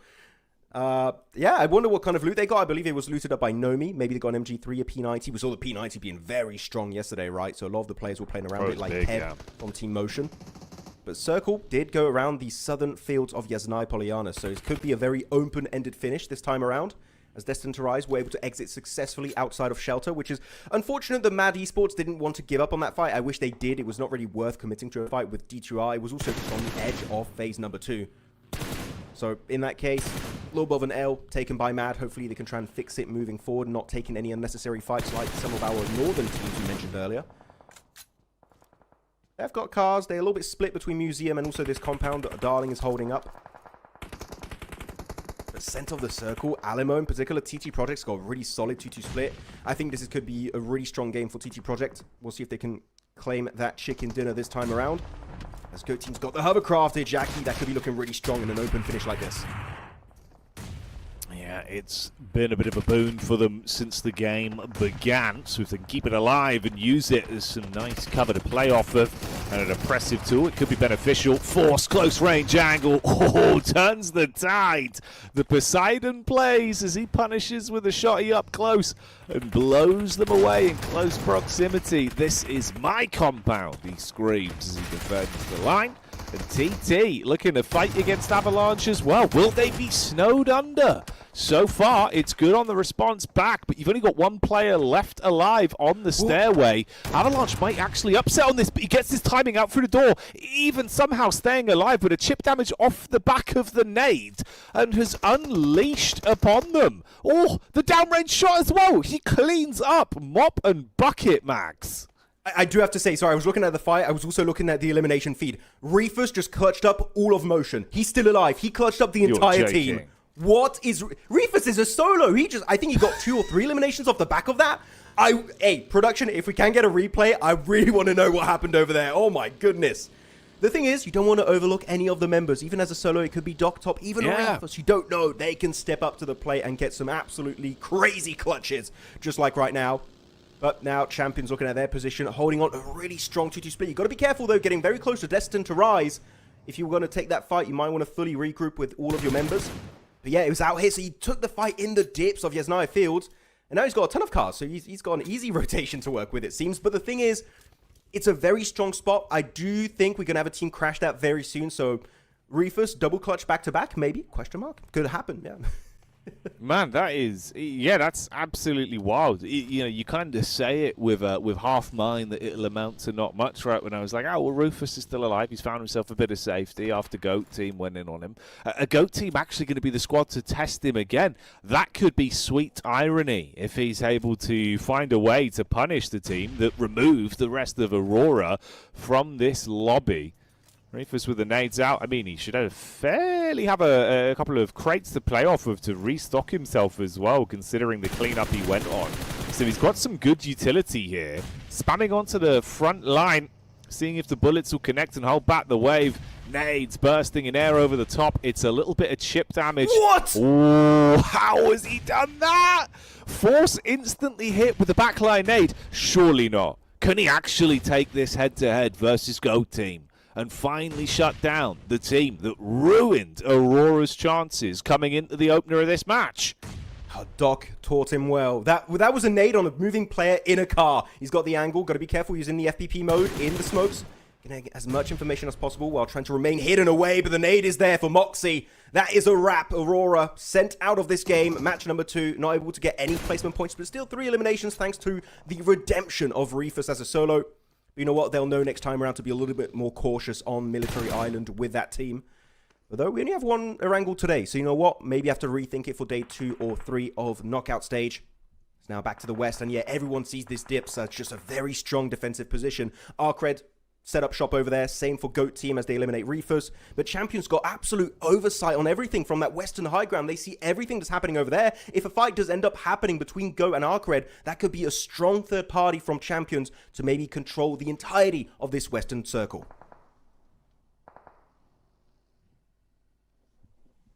It certainly could be. Mate, already this has been a spicy game. Excited to see where this goes from here then. Demo with the downrange distance damage as he will be able to pepper a couple of bullets over onto GOAT team. GOAT team that are actually coming out swinging on this one. Maybe they've heard me. They've gone, Jackie's been on us. He's been upset. We've got to give him the beans. And they're certainly showing it, mate. You completely wipe out all of Aurora and now find yourself in an opportunity where if they could best ARCRED, another side that we know has some impressive capabilities, this would be a great test for them today on Erangel. So far, the nades look clean. That's an even better follow-up as Hardbody will look a bit more soft off the back of that nade blowing him to smithereens. Bets as well goes down in the meantime for Destine to rise as well. And with how many vehicles you've got in this ditch side, they've got a lot of space to play off of. You've got good cover. The nade's going to roll in. You're going to be able to move your way out of that. And then you can peace out if you need to bail on it. It's DG that are continuing to keep that pressure on D2R as well. And for DG, they've been good in a lot of these firefights. Widespread as well for champions. They understand the lay of the land here. They've got that added benefit of the extra information. I'm actually not a fan. I think champions are spreading themselves apart a little bit too much because you have D2R just behind them, southeast. I think that you got to regroup. If you want to do a 3-1 split, which actually they are starting to do right now, keeping one player to keep insight on those dips in Yasnaya Fields, that's fine, but you got to try and have as many players as possible to defend that southern edge. Destined to Rise will be looking to claim that spot for themselves. It's DG77 also having to leave Heaven for the first time this game. They got a crate, right? They got an airdrop. So what kind of weapon did they get? I didn't see any airdrop weapons. Maybe it was an Orm and they just didn't decide to pick it up. They might also wrap into the backside of D2R. That could be a fight coming up very soon. As also in the fields, it's going to be TGM. They see the Harry Potter tower. The smokes are spreading up, making it very hard to hit those pinpoint accurate grenades through the windows. They got all of the members here just hiding away, hoping that no one pushes their location, and then they're going to start sweeping up north. So this is not looking like a chicken dinner going the way of Afterlife here, Jackie, but it could be a heavy elimination game regardless because of that sweeping capabilities that we saw in particular Windy could do time and time and time again. Yeah, Windy has been a real force for that team. Individually very mechanically talented and always quite switched on in terms of his approach to the game as well. So it's been fun to watch every time we've had him on our screens. It's the reason we get so excited with some of the plays he's been able to make and consistently been a top earner when it comes to Elim. So certainly don't, you know, underestimate him. I imagine that would be one of the bigger factors for some of these teams that potentially, if they've not done their homework, Max, coming into this lobby, right? If you're thinking, we're a better side, we're a seasoned team, they would be, I think, you know, a real issue to underestimate. Definitely want to disrespect this squad. Though you've got to be careful. Ravo on the front line's got the first aid. He'll be A-okay. Actually, I didn't see who still has hovercraft. Go had a hovercraft earlier. I don't know if they lost it. Hovercrafts in these open finishes could be really strong just to maybe not drive defensive position, just crash in a hay bale or crate in the open, and you know what? You've got pretty much a building to work around. So if you do have a hovercraft, you could have a significant advantage in this game. I like what Afterlife are doing here. Keeping Misha in the Harry Potter tower, just kind of facilitating the rotation from his teammates. Now he's hopefully going to try and regroup over to his squad. And that's a good nade from Ravo to open up the fight with TGM. Initiation. Now the team is looking to also, I would say, you got to wrap it up. You can't let them live after that engagement. You need to wrap up the fight. You need to eliminate every single one of the members. Pushing up with all of these buggies. Unfortunately, the crash from Misha's not looking good, and the nade hits him. That's going to be Misha down for the count now, down to a trio. And Afterlife also losing Zixi. Ravo, everyone is getting knocked, eliminated all over the place. Ravo, can you redeem it as a solo player? He's going to be looking to make his way over to the buggy. Maybe looking to give up on the fight entirely. TGM also taking heavy casualties, down to just a duo. For SSE, this is a golden opportunity for you to take this northern side for yourself. You need to engage. You need to third party. Just like on the last game on Aurora, SSE need to get involved in this conversation. Backstab from the buckshot, not going to work too well on the close range encounter. SSE showing us what they're made of as the stars do shine bright for them. They've got the nade primed. It's a close miss on that one. Follow up back over. Oh, they're trying to take the peek on it, mate, but it's just not committed to. You turn your back for a split second, and that's how TGM exits the stage here, as they will go down off the back of that duel. Meanwhile, did we have the crash from DG77 all the way in, as they've been able to get the bonnet off, run over one of the players there on GOAT, and massively clean up as well. They take control of that angle and dispatch GOAT. Okay. Yeah, good shots coming out from Nomi. Right, finally sticking with his team. This is what you want to see from him. But unfortunately, talking about a team, he doesn't have one anymore. Zadira, Freezer, and Prepod taken out of this match entirely. As a solo, still has some cars, so you know what, if he wants to pull off a late rotation, can still do exactly that. But SSC are the ones that want to get involved in Thieves. They eliminated all of those northern teams. TGM, Afterlife, eliminated from this match. But now actually going to put their focus on two champions that I think got a little bit too sent on the circle. They could stay to the west and just chill. They don't have to take any of these fights.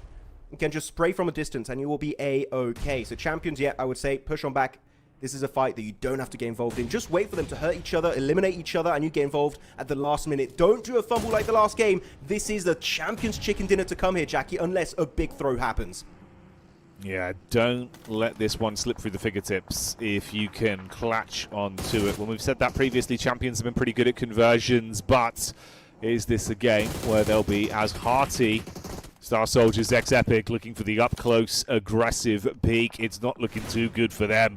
Lose out on their duel, meaning that it's a guaranteed second place now for one of these two teams between Champions and TT as we get into our head-to-head. Nades into the ditch. It's right on the vehicle. Blows the cover out of the way and creates a bit of space, making it more uncomfortable. They jump in the cars as well, and they can take a wide berth on this on the rotate. Ooh. You can see that 2-2 split. They can get to the back line here, Max, make this very uncomfortable. It's even a 2-1-1 split, so they're really just trying to suffocate the entirety of TT Project. This is a really good game to just lock down that chicken dinner. No mess ups here, unless they get a little bit too close, and in particular, one of their members is going to be in nade range of TT Project, so you've got to be a little bit careful. Still respect the team. They could be a menace. If you give them an inch, they might just take a mile, like last game. Fearless, yeah, I think he understood he was going to be in nade range. Actually, this is not bad, because it's actually using up a lot of resources of TT Project, but why is Demo sending it solo? What is happening? Is this going to be a back-to-back throw from Champions? Hopefully not. Still got 8 eliminations, so a good game, but it could be even more. As Atomic, that's a good peek. There you go, respectful. He knew he had that one in the bag. Unfortunately, no more grenades. Only a Molotov and a flashbang. You know what? Even a flashbang could be really useful as you over-peek. Just put the flashbang down. Fearless has got the angle. Down to just a solo. It's Neos trying to get the hell out of dodge, but it's just not going to happen. Finally, the redemption comes on through, and it is going to be Champions Esports to claim the second chicken dinner of the day. Wow, it played some great PUBG Mobile in the first game in terms of taking countless duels and walking away as the kings of the arena. But now here on Erangel, coming out swinging with that champion chicken dinner.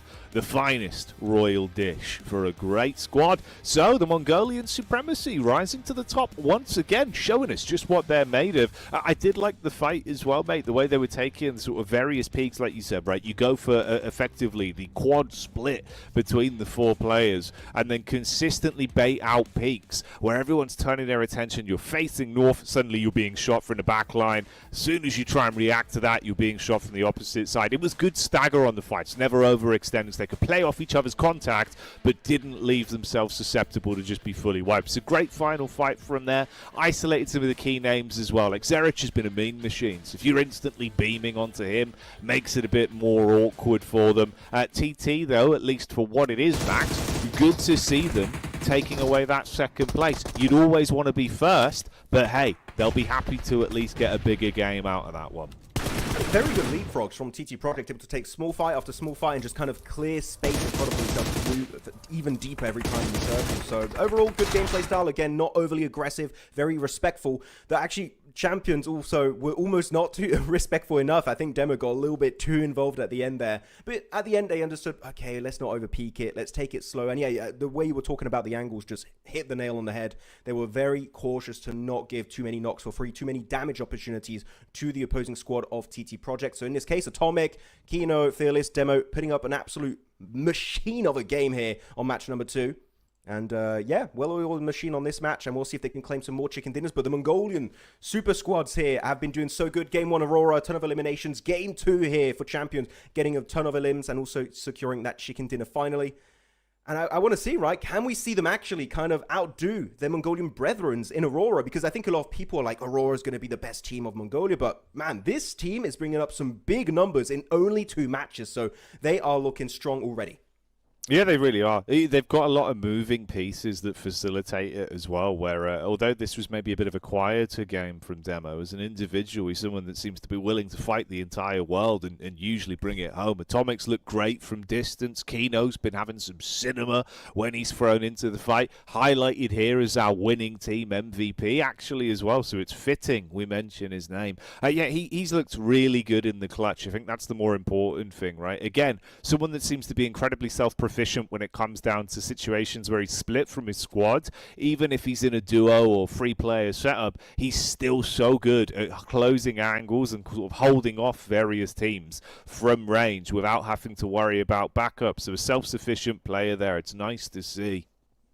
It's really nice in particular because you do, when you look at this roster, right, you're mainly looking at Demo that has been a PMGC champion in the past with IHC, but no, this time is going to be some new names, the new generation stepping up to the plate and getting these points, and yet Kino, I think, was playing some exceptional gameplay. I like how they were not being too disrespectful to teams on the West. Those 2-2 splits, 3-1 splits, everything was just looking so controlling on this game, and they could have not even taken a single shot. I still feel like they would have gone away with an absolute banger of a match. Because again, the information is so important, and that is indeed what they were trying to play around and capitalize on this second game of today. Looking at the top fraggers though of this match, it is going to be Effys from TT Project, followed by Kino, Moxie, Silence, and Fearless. And I do have to say, looking at Silence, and not just Silence, but the entirety of SSE Esports here, Jackie, it seems like they're just the most keen team to go for third parties. Every time there's an opportunity to capitalize on a fight that's currently unfolding in front of them, they'll just fully commit to it, and most of the time come out successfully from that fight. They did it on game one, they did it here once again, so a team to not be underestimated. Yeah, it feels like they're a slow burn where you're going to see them being able to kind of weave their way up the rankings, because a lot of teams do seem to sort of forget about them. It's like a Dr. Dre situation, mate. You can't forget about Dre because he'll always be there. And that's what they've been doing. They've been getting away with those backstabs and being able to build points. It's a nice earner for them. You leave this one with 13 points, just the one behind the second place team there in TT. Not doom and gloom whatsoever. DG77 as well, starting to climb up a little bit, do get themselves 9 points off the back of that game. This is the more rough end of things, though. Bit of a move around in terms of our teams that have underperformed on that one. You can see Aurora obviously had the very rough start to the game, right? They basically got entirely wiped by GOAT. It was only Rufus that stays alive, but he did have some moments of greatness. Not enough to give him a big leap up the standings.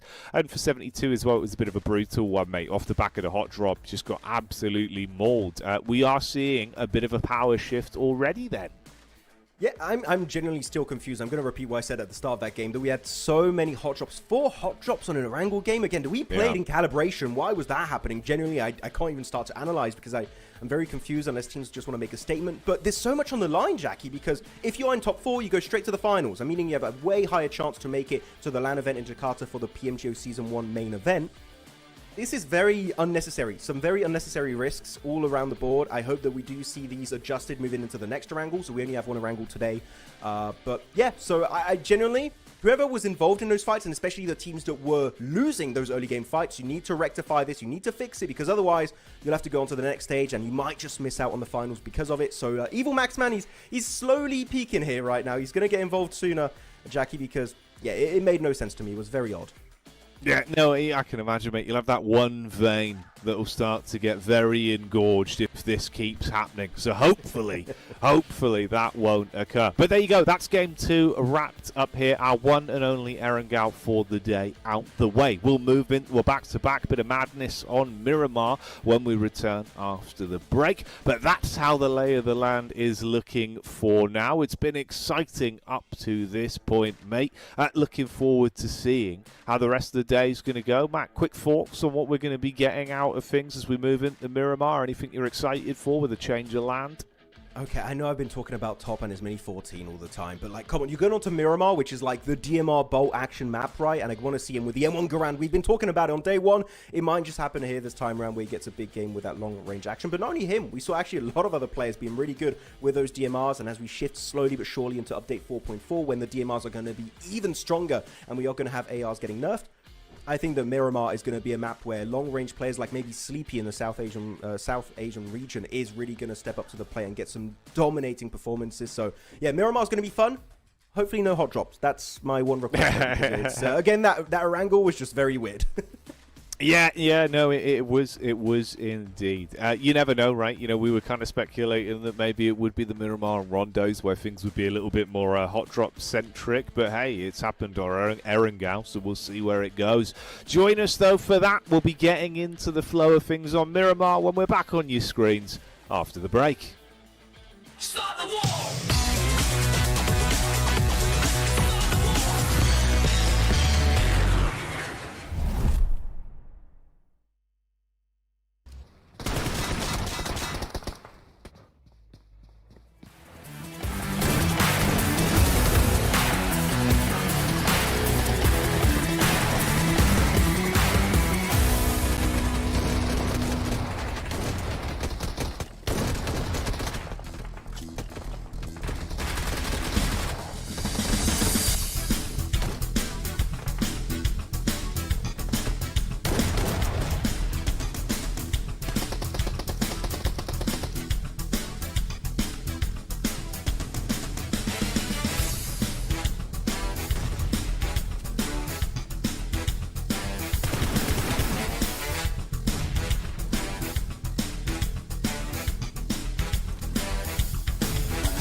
voice for Judge. And when PUBG Mobile approached me about being the voice architect for the Centaur, I knew this would be something very special. Now, I'm bringing two souls to life through Helios. One legend, two faces. Feel the epic. Stay tuned.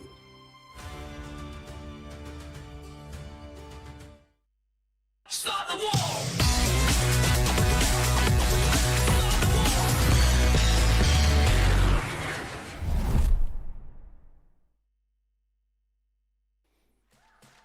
Now then, we're back in position. As we touched on before the break, a bit of a shift in terms of our scenery. We'll be moving on to our back-to-back Miramar. So the only repeat of Battlegrounds we'll be having today in a back-to-back format, as we do have that one Rondo at the end. There's a nice little treat, of course, that could be quite an explosive way to round out the evening. But we'll get to that when we get to that. For now then, let's dial back in, see what we're going to be getting out of Miramar. It's looking good for one region in particular right now, Max, and that's Mongolia, of course, with champions running away with some of the points on the day. Aurora had a good glimmer of things back on game one, but obviously struggled there on our Erangel. So curious to see how they're going to be looking come the end of day one, mate. I think that'll be a nice sort of benchmark of the overall power levels, but feels like things are in a state of flux at least right now, Max.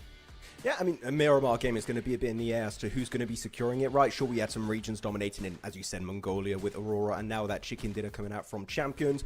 I want to see in particular how TT Project are going to play around it, because they had, I think, a great macro plan in that previous game on Erangel, the way they were leapfrogging every single fight to get access to the GOAT dip and then get second place off the back of that. I think it was really hard for them to win versus Champions, so you know what, I'm not even going to really touch upon that, because for me that was an impossible fight for them to win unless they get some crazy oversteps from Champions. But they're a team that's so macro-oriented, in my opinion, that has the fragging power to back a lot of these really strong decisions being made by the IGL. I think a Miramar could actually be looking like a chicken dinner for this team, because they are looking just so damn solid when it comes to those early to mid-game rotations, and their scouting is definitely up there when it comes to this lobby. But here we go. It's the first Miramar of the tournament for PMGO EECA. It's going to be groups A, B, C, and D this time around, still on the Battlegrounds.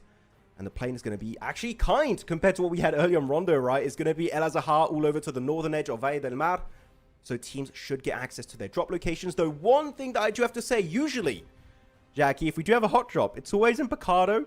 I'm hoping it doesn't happen, but if it's going to happen in one city, it might just be good old Picado. Let's keep an eye out. Yeah, let's see. We've got the centered up plane path for it, so maybe there's a chance. Let's see who's willing to attempt to take the sword out of the sheath and fight over Picado, if that's going to be a question of topic. You can see a lot of teams bailing out of the plane right over the top. Maybe there's a chance, Max. We could be getting something spicy here. Could be. We've seen a lot of... They could spread out. You got a decent amount of trash locations to loot to the west or even the southern edge of that Picado location, so it might not be happening. Chuma said that also. We did see a lot of fights happening there back in the Eastern European region, right, Jackie? I think we had... Actually, the teams that were going for the hot drops, guess what? Didn't qualify. Didn't make it here to this land qualifier. As... Actually, we do have two teams going to Trumacera. I believe I do see Aurora and Afterlife going for that location. So that's going to be an early clash. And also two teams going towards Valle del Mar at the end of the plane path. So Picado seems like we might have a little bit of a fight. Actually, as I say that, we do have the fights in the apartments. It's going to be DG77 versus Mad. And I don't know what it is with Mad and hot drops. And also not just hot drops with DG77. It just keeps on happening. Right now, they're making a statement. They mean business. Freezer getting one, so will Nomi. Nomi getting knocked, but luckily enough, they do have the high ground advantage, so that should be a relatively easy res to secure. As Prepod, he's on a little bit of a vacation. He's far away, will get involved eventually, but that is game. And Mad, again, sent to an early grave on these games that they just want to commit to these hot drops so many times, and it's just not worth it. God, yeah, we've seen some very big commits off the back of the drops early on today, and already that trend seems to be continuing. So a bit of a rough start there for Mad. I'd say a rough day all in all with how things have been going. This is unfortunate, though. You've literally hit the nail directly on the head, mate. Chimacero was fought over pretty consistently back at the Club Open for Eastern Europe, and I was trying to rack my mind if we saw Afterlife go there too many times. They did. I believe there was quite a few where they ran into, who was it? Was it Famagusta? They were really headstrong on fighting, right? And they had like a 4-0 record on that, I think. But well, kind of different when you're facing Aurora on it, I suppose. You're like, oh, we could hot drop Famagusta, or we can hot drop Aurora. Maybe you want to give up on Chumacera. Like, genuinely, I'm looking at the map, right? You've got locations east of there. You can go towards Minas del Valle if you want. You got Partona. Some teams have been very good, like Virtus Pro in the past would do a split near Partona. They would drop almost on the island and loot that location. There's no need to commit to Chumacera. In my opinion, this is a big mistake from Afterlife. It's the first Miramar, so I can forgive it. Right? I feel like I'm being like just judging so many teams. You're a stern I'm not trying to be mean. Stern but fair. Stern but fair. Yes, because I don't want to be too harsh on these teams. I think Afterlife has a lot of potential to be one of these underdog teams that qualifies to PMGO. Genuinely, I think there's so much potential in this team. In particular, Windy has just been an absolute star throughout all of Eastern Europe and even some of these matches today and yesterday during Calibration. You're just hindering yourself. You are taking a fight. I don't care. Sure, Aurora makes it a little bit harder. You could be fighting against anyone here. The fact you even lose just a single player, your odds of a good game go down significantly. I want to see these fixed up because you've got so many other options that are literally 500 meters away, 1,000 meters away from Chumacera. It's just not worth it. Same for Mad Esports. But Mad Esports, I'm going to say, kind of more unforgivable because they just keep fighting DG77. I don't know if they have a rivalry happening. There's a bit of drama in the background. But that needs to be fixed because right now, if you commit to these drops, I believe they're not going to be able to even reach the finals in my eyes.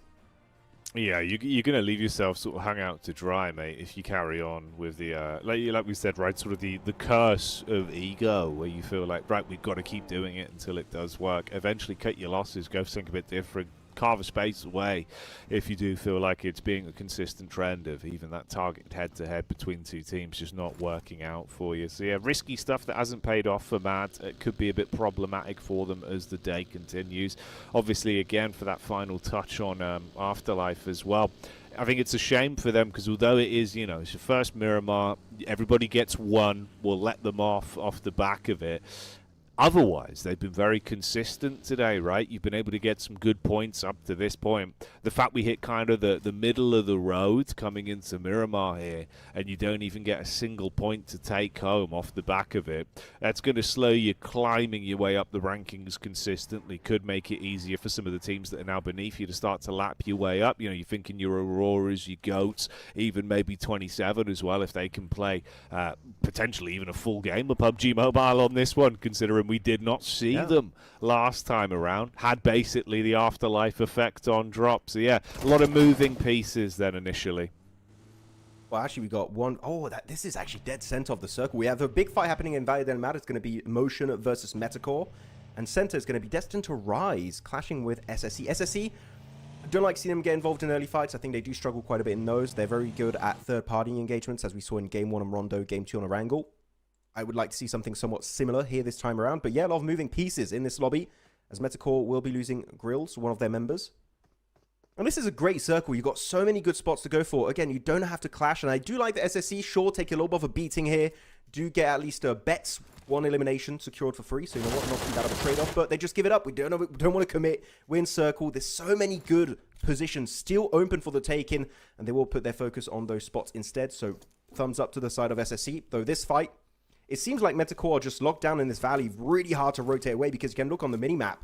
Up to the west, Duchu, you've got Bisa. All of these players of Bisa are looking down on this valley. It's going to be really hard for Metacore to get the hell out of dodge. And I think actually some of their cars also got really, really damaged. So this might be a fight the Metacore just can't escape, Jackie. They just might have to commit fully to it unless Motion think better of it and just try to rotate in the circle instead, which also I would recommend because here it's a bit of a standoff and you're just taking a lot of blue zone damage for very little gain. Yeah, not too much you're going to be proud of. It's a bit of a rougher one. It's an unfortunate flow for some of our squads here today into day one of Knockout, where in reality, if you can come out swinging, you certainly want to. Oh, cheeky barrel roll on that. It's got to be done. You know, that's the thing about the suspension on some of these vehicles in PUBG Mobile, mate. We need to figure out a way to translate this to real life. It would be beautiful. Imagine how quick we'd be able to get you to work, Matt. Into a vehicle, roll you down the hill. You'd be in the studio in seconds. Yeah, but I would like to maybe not do that. But it's a bit dangerous. You know what? I'm actually scared of cars. I don't like it. I like watching car game, playing games like PUBG Mobile, or driving fake cars. Yeah. In real life, I'm terrified. I'd have a really bad time in that one. Yeah, it's true. You know, not a lot of people know this, obviously, when we're not on air. But between shows, when we're kind of taking the shuttle back and forth from the hotels and stuff, when myself and Max are at events, he just screams the entire time. Be a 20-minute journey, Max just screaming the whole time. We just say, "It's all right, bud. You know, we're going to get out the car eventually." Doesn't stop, just yells the whole way. I have to be sedated to go to a LAN event. Normally, it's just too. He's too loud right now. But yeah, I don't know. It's a fear of mine. Unfortunately, it happens. It's a feature. It's a feature, not a bug. It's a feature, not a bug. Yeah, Exactly. It's true. Though, looking at the feature of this game, which is going to be phase number 2, actually very hard shift down southwest, is going to be incorporating areas of San Martin, Hacienda del Patron. Actually, Hacienda is going to be dead center, and I do believe we are going to see a quick pivot of teams like TT Project, maybe even Champions in that location, taking up the mansion of Hacienda. And actually, if you get access to the roof on Hacienda, which is very easy to get up there, and you've got long-range weaponry like a DMR, maybe even bolt action, but usually you would see DMRs like M1 Garands, SLR, SKS, Mini 14. You get a decent scope on that, 6x, 8x, and you should be having a good time this game. We'll see if they can make it work out this time around.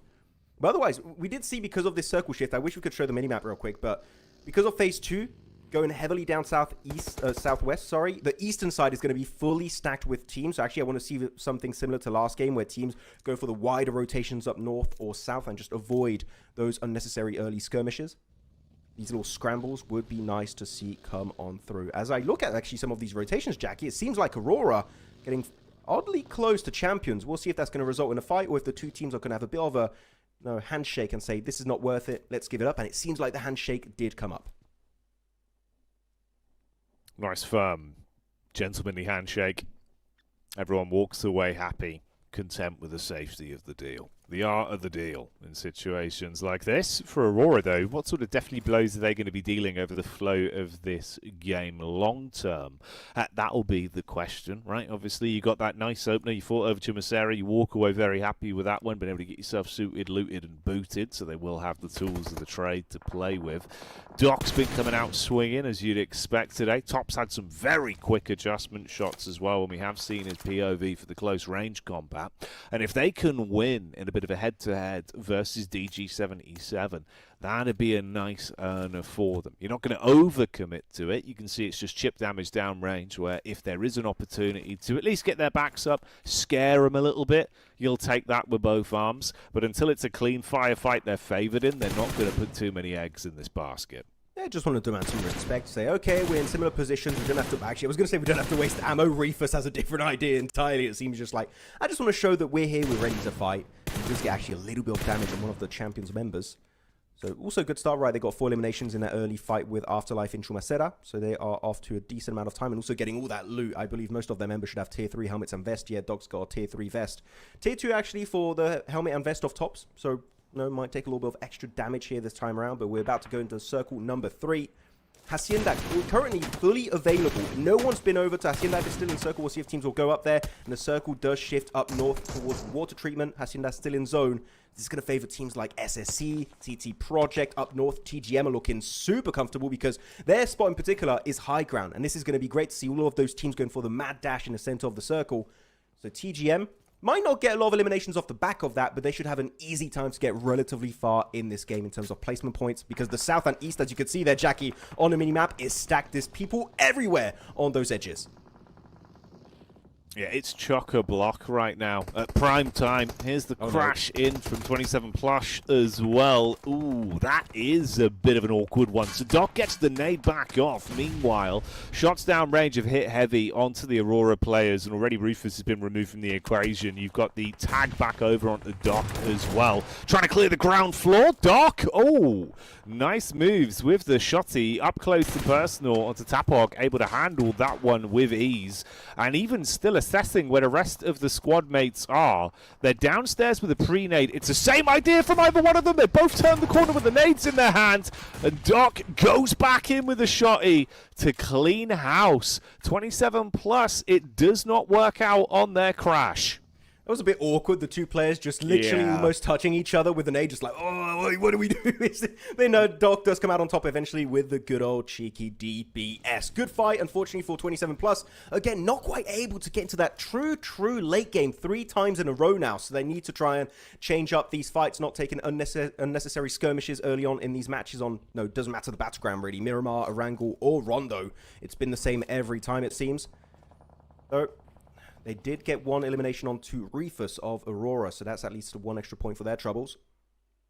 As over to the east, still so many teams. There's going to be, what is that, a total of 6 squads over to the east. It's getting a bit overly stacked over there. Choco Blocker, as you said. Destined to rise. Don't really have to get involved in this fight. They got a strong compound. I don't think any team would be willing to go to a fight because it's very unlikely we are going to have this compound in Circle 4. So the value of this spot is just going to go down as time goes by. And one team that's been, I still have to talk about their position here, Jackie. SSC is in the center of the circle. No one's in like 1,000-meter radius of them. They are having a vacation on this Miramar. They might just get top 3 just by waiting. Yeah, just coast it out. I mean, that's kind of been the SSC classic, right? Of like, we will just happily wait, observe, then third party. And it's been working, so hey, if no one contests them, maybe they'll get a nice little opportunity to continue thriving and find their time in the sun. You got that great center circle setup, but if the zone continues to shift in their favor as well, they're going to be licking their lips. It could be the dream for them. It's everyone else that's going to be coming in effectively forced to scrap their way through one another. They do, yeah. It centers up perfectly on them. There you go, mate. They've been blessed. Well, okay, this is like the perfect setup. Thing is, it is really hard to defend this particular compound because it's a warehouse. And warehouses in Miramar, they got like one wall going all around one part of it. And then you've got one open wall that's just very hard to defend. So if they want, they can somewhat just give up the warehouse for free if a team looks to crash on it and just nade the warehouse, the walls all around it, the crates, etc. That could be a very good way to defend it for SSC. But who will be willing to commit to the crash? That is going to be the question. Hopefully we'll answer it very soon in this game, as we have now a clash to the east. It's going to be KZ Esports versus Avalanche. And it seems like the two teams are going to be locked in this fight. Can't really escape it. You've got to also keep in mind that you've got 10 seconds to work with, and the blue zone's going to start to encroach on this area, so there's an extra ticking time factor added to the equation. Jakura with the ASM Abakan getting a nice opening knock, maybe looking for the back-to-back. Molodoy, though, going back into hiding, and he actually gets in FPP mode in that smoke. That's a really good counterplay. But all of Avalanche now just fumbling against the opposition of KZ Esports. That's 4 points headed their way. Maybe getting the results onto Jaikura, but as I say that, it gets flushed on out as ARCRED are looking for a cheeky third party here. KZ Esports with a nade primed. Moxie. How much Moxie has he got? Will the confidence be there? That's the question. Glory on the move back. The rest of ARCRED trying to create space away as they do want to carve a path past this man. He looks to make it a bit more uncomfortable. That shot in the back of the head as Star will find that angle and quickly unload the magazine towards him. Yeah, not really a great spot left here either. I mean, you pop the smoke, does have a vehicle to try and chase, but in reality, where does he go, man? Even if he sort of puts the pedal down to the metal, you're not going to get that much distance between you and them before someone takes a shot at you. Opts to pop the smoke, stay in position. Could be a rotate over, though, as there's another Moxie that's having a look in. That's Go just off to the side, that are seeing if there is an opportunity when ARCRED leave this setup towards the rocks to try and get stuck into that. So he might just subvert expectations and survive as a solo for at least a little while longer. I'm really happy you bring up GOAT because of their position. It's, I was going to say, almost impossible for HC Esports to make it out of that position. Unless literally all of the shots miss from GOAT and ARCRED combined, which I would say looks quite unlikely. Wait, there's no way. It actually makes over the road. One of the players. They do lose one. But yeah, they do get at least one player in the play zone. Yen just surviving, sending it in the open field. That was a lucky rotate, but I still think he's going to get picked off eventually, maybe by just another team. But he finds a Havedale in the center of these fields. So who knows? Maybe gets an extra few placement points, but I feel like that is a slight mistake from ARCRED and GOAT. That should not be allowed to happen in the first place. But look at that TT Project looking to go for a little bit of an engage over to the east. catching up with ARCRED, looking to get closer and closer of the opposition. This is a fight that actually they don't have to commit to. They've got a compound in the circle, yet they do want to get involved, and Neos just find a knock onto Star, so it is a bit risky, but so far it is paying off. So far, so good. Start things as you mean for them to end with confidence here. You can see the downrange fight as well. A couple bullets being shot out from TT into the distance. The spread between them. As ARC did have to completely fragment on their setup, of course, and just look to get their bodies down on the ground to stay alive long term. Reposition from TT, set their focus on getting into the zone and joining the rest of their teammates that have found some semblance of cover to play with now. This is a good move. I like it from TT there. They just wanted to kind of scare off those Eastern teams, just make a statement that we are here, we're willing to fight, and we have that position locked down in the center of the circle. So, yeah, I like it. Able to regroup, not lose a single member. That was a good trade-off for them. Though, GOAT, what is their next move going to be? Don't have a lot of strong compounds to fight for. Maybe just crashing onto TT Project might be the game plan they have to execute. But TT Project, they're coming back up. They're like, wait, the team of ARCRED got kind of eliminated. They're down to just a solo. They're sent in the open fields. Effect, Neos getting involved. They want to try and maybe find some knocks here and there on the members of GOAT. Because if they do so, actually, you got a very slow chance. A very low, sorry, not low chance of getting knocked over to an eastern edge. So actually, clearing the east would be a big win for TT Project. But they see the circle, it's just like, yeah, the blue's going to be here very soon, let's give it up. So they are trying it out. I do like it here, Jackie, because they're like, we could create a big advantage for ourselves, but we're not going to overcommit. We're not going to take an unnecessary risk to make this work out. If it doesn't, it doesn't. We'll go back to the compound.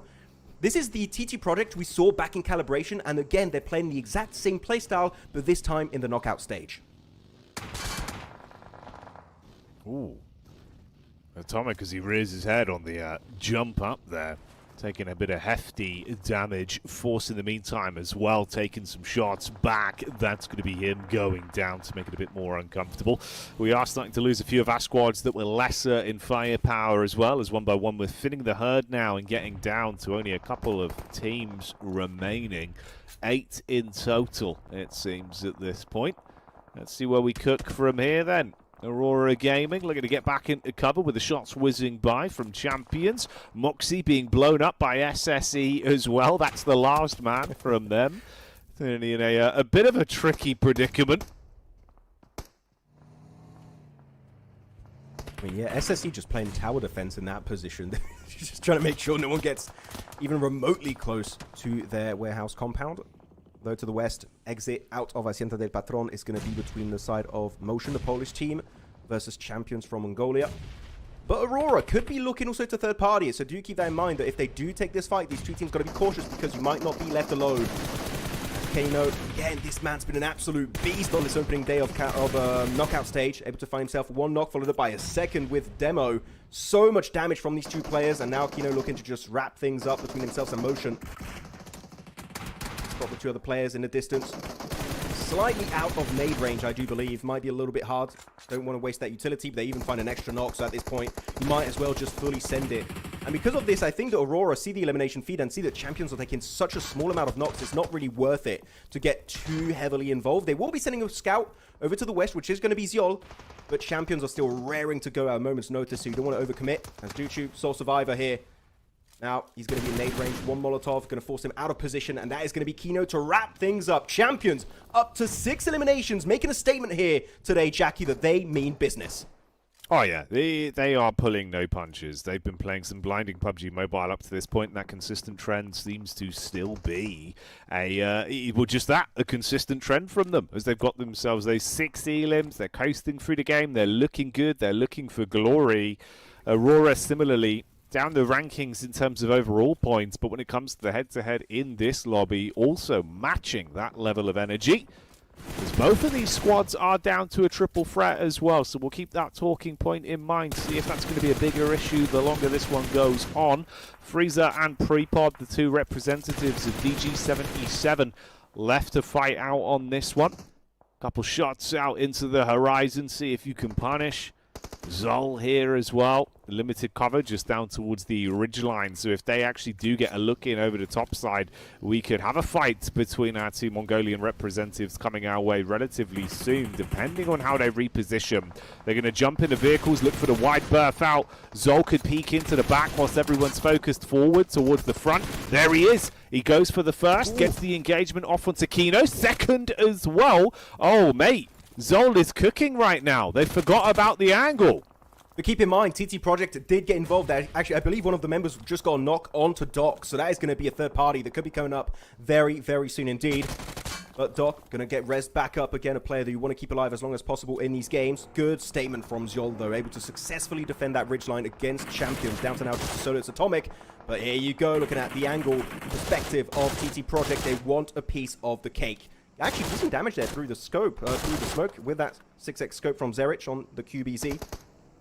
But though, not a time to send it solo. Effect yet, just be careful. Scout proactively with the two-seater. Get some intel on where they might be located. But this is a fight that they don't really have to take, right? Because you look at the minimap, they're still in zone. Their compound is very comfortably in the circle, which is not really the case for all of Aurora. In particular, Zol will have to look to regroup eventually. But no, TT Project, they commit. They go for the fight. And Effect, because he was too far solo, he gets caught off guard. This is a mistake that's happening from TT Project. They overstep their welcome. And that's going to be a back-to-back nade. Doc getting it done onto Neos. You don't want to disrespect the Aurora Gaming squad. No, you certainly do not. They are a force to be reckoned with. And your day of reckoning is potentially coming now. You've angered the beast. Nades uphill. Good tags from downrange as well. Atomic might be taken out soon here. Zone beginning to nip at his heels. Zol with a nade. It's a nice cast on it, but too shallow to impact on target. He's going to make a move with TT getting crosshairs on him as well from the distance. Good chicaning as he will keep himself moving at least for now. Rest of Aurora putting pressure back on TT as well, so they can't take shots at their teammates for free. It will make it slightly harder and at least keep the trio alive for right now. I'm still unsure why. I would love to talk to the players now. Just why did they send two players in nade range of some of the best nade players in this lobby? Very surprising indeed, as Top does flush that one out. Up to 12 eliminations for Aurora. Though SSE, we keep talking about them in terms of the circle just being gifted to them. They're still in zone. They didn't shift since Circle 1, Jackie. They have yet to move an inch since that Phase 1 did pop in this game on Miramar. So a crazy, crazy circle luck. Will it reward them with a chicken dinner, though? We'll have to wait and see. It's pre-pod from DG77 still there with his teammate Freezer. Two of the main heavy fraggers of this roster. Behind these rocks, yet to be spotted by anyone, I do believe. But yeah, if TT Project here had still a full squad, Jackie, they could easily look to take a fight to Aurora and maybe even win it.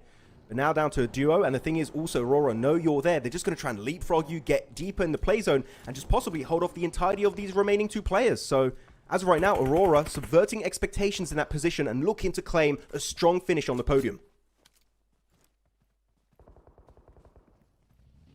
Yeah, they could be in a spot to get themselves a big point earner on this one. Be a great way to do it as well this late into the day in the third matchup here before we get into our last two games of day one of knockout. So if there was ever a chance to finish as you intend on this one, this would be the time to do it. TT with a reposition, looking to get their line of sight dialed in and put some pressure back on as well. Meanwhile, Pre-Pod keeping his nose clean and out of trouble. SSE off in the distance. They've been up to their old tricks of lurking and waiting, but Doc always fancies a fight. He gets the read out there. 7 elims to his name, but that's still not enough. He wants even more on this one. TGM as well, it's looking really green around the gills now. You're low on HP, zone coming in towards you, trapped with limited cover. If you peek up, Top will take your head off, and that's just what he does. I mean, they're going to be in the blue very soon, so this is going to be possible. At this point, maybe just deny, because Top with a Mini 14 at that kind of range, he's just going to absolutely destroy you. And as I say that, that is it. He confirms another one. Top on an absolute tear this game, it seems. TGM going to be eliminated in top 5. But now looking at TT Project, looking to slowly but surely make their way in phase number 8, which is going to be centering up on that 2-man split of Aurora here, Jackie. They're looking strong, as Top actually going to get mollied on out by a member of SSE. They are in nade range. You've got to be careful. They might still be able to get the reset, as Zol is looking to defend their location, but Tops will indeed be secured out of this game. Mate, Zol so far today has been the off-angle master. He's been keeping everyone guessing in terms of his placement and positioning, and it's been working well with some very crisp shots. It is a little bit more uncomfortable, like you say, though, of course, going down to just the duo. They are limited in terms of firepower. So let's see what they got. SSE set up massively. The only squad with all 4 players left alive and good cover and spacing going into this final head-to-head. Could be a chicken dinner for them if they can find answers to the questions that are coming their way. That zone starting to condense in as well, as everyone's starting to set their gaze on this late game finish. Caught with the P-Cup, let's see. Ooh, near shots. Doc being able to get back in behind a hay bale, but he exposes himself. S's with a shot towards the rear, just as Freezer engages as well. So DG77 with a trade. Everyone picking each other off right now. Good. Actually, you know what? It is kind of Top that helped DG77 indirectly. By eliminating TGM, it enables Prepod and Freezer to play this ridge to its full potential. And because of that, they got access to the rock now. Actually also got himself an M79, so he's got a little bit of an extra smoke grenade launcher to work with. It's a 2v4, but Phase 8 is going to go slap dag in the middle of this zone. It's going to be on the previous location of Ziolan Top. But Prepod got an M79 of his own to work with. That's going to be good to just try and make his way a little bit deep in the circle. But the thing is, keep in mind, SSE got a lot of eliminations this game, but they couldn't get access to the death crates, meaning they might be very low when it comes to utility in terms of nades, molotovs, even maybe ammo, as they were spraying quite a lot in this game. But these are good smokes coming out from Prepod. Also, last clip on his QBZ, so you've got to be a little bit careful. But he does get to the death crate of Ziolan Top, meaning he's going to get some extra ammo to work with. But SSE going to go for the send, making it deeper and deeper. The first knock coming away of Prepod. And now they're going to be spread all over the place in this field finish. Silencer got to be careful. He peeks out to the right side. Super risky from Prepod, but the nade is perfect. It's Alicio to claim his life. And now Freezer left in a 1v3 scenario. That's massive. Great play. You could see the intrigue, the eyes lighting up from Prepod as he wanted to take the fight straight to them with the DBS. Freezer! Can he win this off the skin of his own back? It's a good engage, but it's not enough. Up close and personal, SSE prove that they can be the superstars as they have a meteoric rise on that one and claim their chicken dinner. The third-party masters become the winning article. What a game from Star Soldiers. Epic. Able to, well, really hold a strong position the entirety of this game, right, Jackie? They weren't really contested. There weren't many teams looking to crash their location, so they just held on to their resources. I was scared they might not have a lot of bullets to work with at the end of that game, but it seems like they did have a few pieces of utility and nades that they held on to until the very finishing moments of this game, which is always something you want to do, is hold on to just a few nades. They could heavily impact these ending moments in these matches. So really strong game here. A team that was looking to third parties so many times in the past on Rondo and Erangel, and here just able to really defend a stronghold in the center of this map of Miramar and take home a strong chicken dinner. So yeah, SSE not to be overlooked here. Could be a contender for our top 4 positions. No, massively so, mate. I think, again, this is one now where everyone in the lobby needs to be very aware of them and actively trying to stop them from becoming this sort of third-party point vacuum that is accumulating some good earners today, taking down some of the best in the business as well in our overall lobby inside of that game. So it's a great stuff from them. I did love the heads-up call, though, that we saw. This fight right here, right? Prepod, wide swing with that DBS. Maybe there's a timeline there. He gets that shot off. You would have dodged the nade because he hadn't gone back into cover just as it was pluming. Ooh, the different timeline we could have been living in, but it isn't what happened, and it is Star Soldiers X Epic that claim that one. Here's the team stats breakdown off the back of it as well. Really strong conversion rate from Alicio. Just over 500 damage, able to get 5 eliminations. So every knock he was able to find, he was able to pretty much instantly convert it into elimination. So good presence from, again, our OG Western European back-to-back MVP in the PMPL days. This guy, it feels so weird to see him do well in a tournament like this. It's really taken me back to like the early 2020, 2021 vibes. So good on Alicio to step up. But yeah, every member, Mano in particular, had some good plays with that utility. And especially the Molotov. I don't know what you think about it, Jackie. The play of Aurora sending it on the center of the field that is in nade range of SSE, I think was a slight fumble on their part. I think maybe they had a better opportunity to crash onto SSE or maybe crash onto DG77 over to the east. But they tried to survive in the center. I think they had maybe better options available for them. Yeah, it felt almost like a sort of scatter moment if the pressure's hitting you a little bit and you've kind of just gone for whatever option first came to mind rather than sort of taking a bit of a slower approach to it, right? But I suppose that's kind of the vibe we were getting out of that Miramar towards the sort of final sort of 6 to 10 minutes there. It was a lot more sort of forced fights on you where a lot of teams were sort of just thrown into the carnage and had to roll with the punches, I suppose. But yeah, hell of a game overall from some of our teams. A lot more explosive towards the tail end there. A lot of infighting, a lot of crazy crashes that were coming through as well. So good to see. Is your overall match stats on that one as well? And that's right, everyone. That is game 3 that's now under our belt, meaning, of course, there's only 2 more games left to go today. Following this, we are going to be getting another Miramar. So don't worry. If you enjoyed that, there'll be more of it. Our winning team, of course, let's give them their flowers in terms of the MVP that is selected. And it makes sense Alicio was playing a blinder in terms of some of the individual moments. You were highlighting him there as well, Max. Yeah, an absolute OG when it comes to this esports scene. And yeah, good to see him able to get himself so much damage done. Again, though, you're looking at the healing done. It is insanely low right now because so many teams just couldn't really get involved in that fight. They're given circle after circle after circle. But the thing is, right, some people might say, oh, it was a gifted game for SS. Oh, okay, well, that's a lot of Aurora players. Doc, 7 elims, followed by Top Hands. Whew, okay, absolute banger right there for the Mongolian Super Squad. But yeah, it's a game where you are gifted a strong position, right, Jackie? And the thing is, it's remaining in control of that position, zoning teams away, demanding respect, and they were doing just that. Every team that attempted to get even just remotely close were all punished in a way of getting knocked, maybe even just fully flushed, or just kind of scared away because of how much presence they were exuding on that game. So really good on SSC to make sure they had that compound until the very bitter end of this Miramar match, and I want to see them if they can get another chicken dinner where they do not have the circle right. That's going to be the true litmus test for SSC moving forward, as Aurora will be claiming 2nd position with 19 points. Those elims are through the bloody roof right now. Yeah, they were absolutely giving it. That's kind of what I was thinking. You know, obviously, like we've said, right, the MVP is off the back of the winning team. But in terms of the biggest damage we were seeing on the server, you could see Doc was having a field day. Like, there was points where you're like, right, 7 elims? How many more is he going to get? Where's this going to go? But the entire team were just getting stuck in and really claiming an awful lot off the back of it. It's a big momentum on that one. Let's check out the overall rankings, though. Is there a shift in the standings? Okay.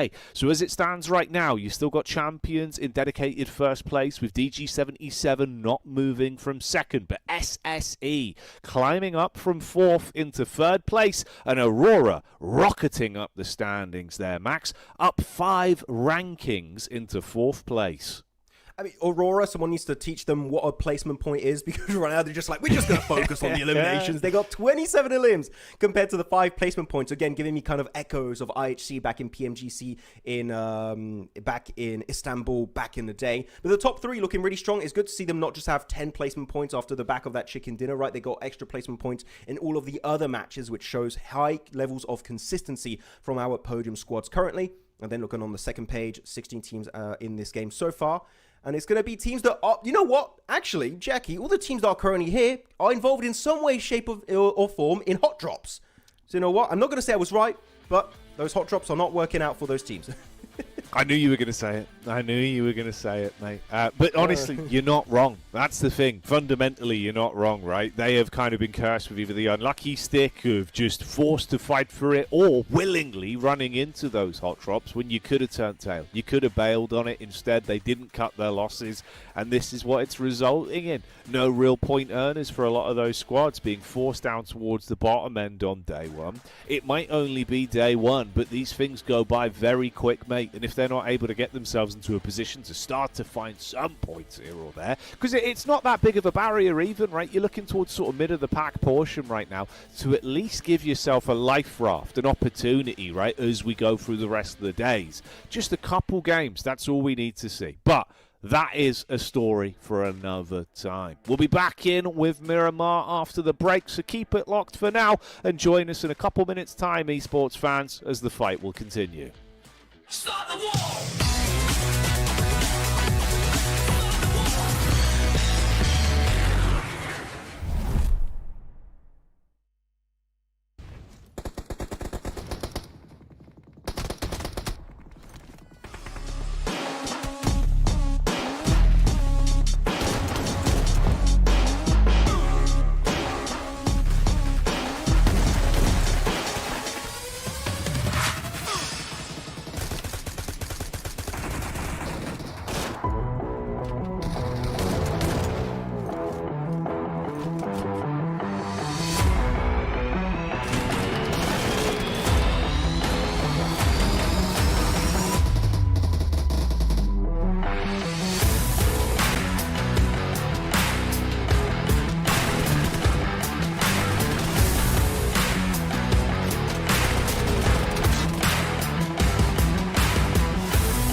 And we're back, everyone. Welcome back as the battle rages on here and things have been reaching a bit of a fever pitch. I hope you enjoyed that slightly extended break. Took an opportunity to get a drink, get some snacks, because we've still got 2 more games to go, and you won't want to be missing any of the action that remains on the docket for the day. Max, already it's been a pretty interesting one. We've seen some great stuff out of the Mongolian sides. We're seeing a bit of a shift in the dynamic as well, with SSE rising up off the back of that chicken dinner as well. It's been getting a whole lot more intense out there, but now we're going to switch it up on the viewers, of course, as we do start to shuffle out which active groups are playing. Yeah, because this time around we're going to be having Group E joining the fray this time around on Miramar and Rondo to wrap up day 1 of knockout stage, meaning we're going to be having 777, Vicious, that's going to be a big squad here entering the fray, Ozorox and Amix, and the teams that are then going to be leaving for the rest of today is going to be the teams of Group C, meaning we're not going to have Afterlife, ARCRED, Motion, and 27+. And you know what, Jackie? I'm kind of happy about this group rotation because most of those teams in Group C are some teams getting involved in some weird early hot drops. You know what? We might not have hot drops. As I say that, actually, we still might get some. But, you know, a man can dream, right? Yeah, a world with no hot drops. But what a sad world that would be, Max. You'd miss it. You'd miss it, mate. No. We have Rondo. If you want hot drops, look at Rondo. And then just the other maps, no hot drops, please. Like, we don't need it. Oh, mate. We'll see. We'll see what we get. Come on, then. Let's get into it. Like we said, we're switching it out, so let's see if the curse of the consistent hot drops has been fixed or if the new teams coming in will still be very aggressive.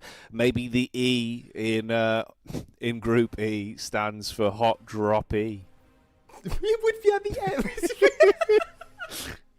end. Yeah, definitely. That is exactly what it stands for. It stands for Hot Droppy.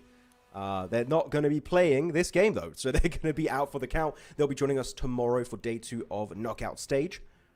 As this playing path, also not too bad, maybe a little bit rough for some of the Western teams that like to go around El Pozo, Montenuevo, etc., etc. Otherwise, Torre Almada down to Partona. Again, I would love to see some teams kind of take up this location, Partona, set up shop over there. Many strong teams have set up shop in those locations in the past. It's got some really good ridges, a lot also of split buildings and mini compounds, so you can easily get a lot of loot, and especially a lot of car spawn. So if you really want to get some very specific car spawn, go down there, you will be A-OK. Looking at the map, we are seeing then DG77 going in good old Picardo, but again, because of the group rotation, their main competition, right, might not be fully in. Actually, no, what am I saying? Mad Esports are in Group A. No, so they're still playing. So are we going to see Mad go for it once again? I'm looking at the map.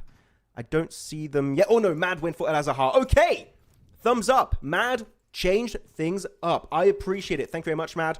No hot drop in good old Picardo this time around. That is a big positive in my eyes. Yeah, it's good. It's good. They really have been kind of, he basically battled time and time again, mostly through their own fault of willing to go for it. So this it shows signs of progress and at least being able to keep your head above water, self-preservation and all that. If you're not consistently going for these hot drops, it's a better adjustment. So we'll see how that comes onto the standings at the end of this one, if they're able to actually get a few points on the board, and what our other teams that are coming in are going to be looking like in terms of their performance as well. We got some good names as well that are at least being thrown into their lobby. I think on average, if you're kind of thinking about the sort of skill level that it really is viable from Group E, right? There's a lot of talent there that we hadn't seen play. Like, Vicious were looking very good, unsurprisingly so. It makes sense. Back in Calibration, they had some great showing, so I think they're going to be a force to be reckoned with. 777 as well, having some firepower that could actually bring a bit of spice to this lobby. And Amix, for me, I think it'd be very fun, mate. I think it'd be nice to see what they're showing up with. It feels like at times you either get two sides of the coin. Either it's quiet or it is incredibly aggro and they will have the most elims in the lobby somehow. I mean, the thing is, when you're looking at Amix, it's not just the roster that's looking really strong, despite actually we do have a little bit of a hot drop happening in Truck Stop. Actually, I didn't see it happening because the team's color is so similar. So I went, oh, actually, no. I thought it was just one big squad. Yeah. I was like, they have 8 players on the team. Yeah. It was like, oh, that's a little bit too much. Is this a new game mode I didn't know of? No, he's going to have a little bit of a hot drop in Truck Stop, it seems. You do have a decent amount of car spawns if you want, so they can leave this vicinity very quickly if they want.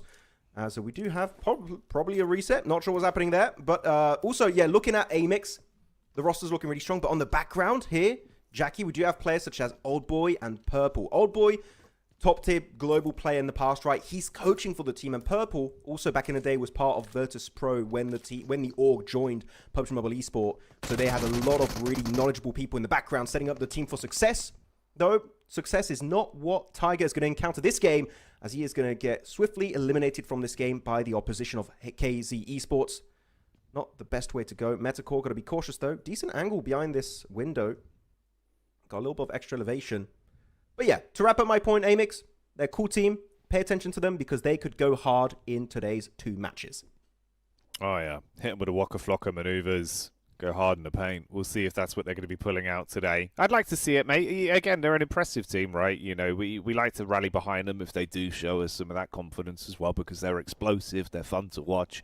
And I think that's the sort of PUBG Mobile that's at its finest, when you are willing to be able to throw caution to the wind in moments that matter most. Like, if you can rep yourself, make a huge clutch play, farm up on the elims, while still playing with that semblance of a strategic game with good macro. Ooh, hello. How did he get that?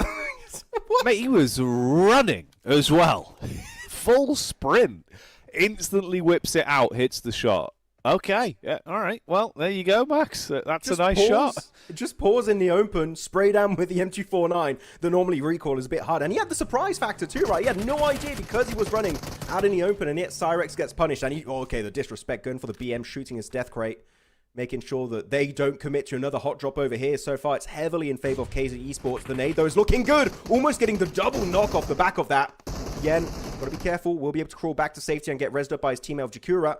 Though Moxie also getting knocked. You've got to be careful. Grills, though, I would say, sure, you got a decent reach to work with. I don't know why he's pushing forward here. You might want to try and leave this area entirely. It's just not worth it. This teammate is just going to get picked up. And, oh, my goodness, the spray's coming on through. KZ mean business, and that's going to be 3 easy points locked down by this team. That's huge, yeah. They can reset from it as well. Limited supplies, but they'll be able to keep themselves alive, and that's what matters. So they're still going to be moving on to greener pastures, potentially, and keeping themselves in a better position. Great shots, good reaction. Hell of a way to wave a bit of a hello coming into that one against Meta there, make it uncomfortable in the head-to-head. Big opening connection. Still surprised he was just able to get that instant spam back. It wasn't even really a spam, mate. It was bang on, dead center. The minute you popped up through the window, hello, and you're gone. So yeah, big scenes there. Yeah, he had the M249 full clip too, and he just used, what, maybe 10 bullets to get that knock. So yeah, definitely a big spray from Yen. Grills will be able to escape for the time being as a solo. Can he pull a Reefus like in game 1? We'll have to wait and see. No, on this circle, again, except for this truck stop location, which is a very random spot, so I'm not going to really hold it too much against these teams. Hopefully it won't happen in the next Miramars. A lot of the teams centered up, because when you do have a circle north of Chumacera, which is going to be the center of phase number 1 here, you got a lot of good trash compounds to play around. What I call trash compound is like no compound good enough for a full team, but good for like a solo or a duo to hold down. And you got some teams like Vicious, they're dead center. They've got a 2-2 split. Again, a team that I think a lot of people are expecting to be a favorite in this tournament for EECA. And they're very confident. Phase 1, going to hold the 2-2, wait for Circle 2. Based on whatever the Circle goes, they'll regroup as a full squad. So they should be looking very comfortable. Though, you know what, Jackie? I have a bit of a question for you, because I like having your insight. It's fun casting with you these tournaments. And I want to know, back in Eastern Europe, I asked you which was your favorite player in that region. I want to know, do you have another favorite player going in the Eastern European Central Asia region that you're always excited to see play in these games? Are you biased? Is what I'm asking. Only sometimes. It depends. it depends who's paying me. No, I don't know, man. There's a lot of good talent here. I think, honestly, right now, in terms of who's most impressed me specifically in the region, out of the teams we've had on show here, I've been loving what I've been seeing from Champion. Specifically, I like a lot of what Demo's been bringing to the table, at least in terms of his individual fight. Like, he's very talented at being able to kind of open up space for the team. When you're looking at splits, this guy could basically hold 2-3 separate angles, but he never overcommits. He's taking peaks just for the sake of sort of being a presence. So he doesn't throw himself to the wind and go down, right? He's never a free elim, but he will make you constantly second guess. Do we peek it? Do we go for the crash? Like, Demo's there. It's only one guy, sure. But anytime you peek, it feels like he's making a good show of being able to actually keep space. So I think just from the mechanical side of him somehow feeling like a one-man army, Demo's been very impressive. impressive to watch for me. So I'd say regionally right now, he's been the more consistent pick. He's not been the flashiest player, but he's certainly had the best mechanics in terms of consistency. So I'd actually give it to Demo, but plus, Demo's a good name, right? It just sounds cool to say. Yeah, it's just like Team Fortress, right? It's just up there with a name just to destroy his competition very easily. But no, I'm actually very happy you brought up the name of Demo, because back in the day when Aichi Esports won PMGC, I think it was PMGC 2023 in Istanbul, a lot of people were saying, oh, the players that stepped up for that team was Alex, was Godless, was Zyol. But I think Demo kind of fits a very similar role to Refus, for example, right? Which is maybe not the top frag of the team, but when he needs to step up to keep his team alive or even just do something as a solo, he can do exactly that. So actually, Demo, I think, is a very, very good answer from your side. So I approve it. Thumbs up on that one. Nice. And actually, I'm thinking... I've got the Maxman sticker. Yeah, you got it. But we're talking about, some big names, like Demo's a big name. We got all the Aurora team is a bunch of big names. Looking at the Rookie Award, right? I'm already starting to, theorize who it could be. Windy, currently I would say would be the #1 contender for the Rookie Award, because the guy came out of nowhere in 2026. He's like, no, this is my battlegrounds. And he's been absolutely shredding it. So really, Windy could be going the entire way if he keeps up these kind of numbers to be the rookie of this season in EECA. Yeah, no doubt in my mind. I completely mirror your sentiment on that one. I think, again, right, sure, it's only one day, but knowing what we know from what we saw back in the Club Open from this man, very talented. Seems like, honestly, I was kind of worried for him that maybe that would be a matter of, rising tide. Is it going to get harder when he's playing against bigger names, potentially teams that he's, sort of like, oh, I've grown up watching you guys achieve greatness. Now I'm in the server against you. No, doesn't give a damn. No sweat, cold, just being able to play consistently good PUBG Mobile time and time again. If he maintains this, hands down, completely agree. I think he would be deserving of that rookie.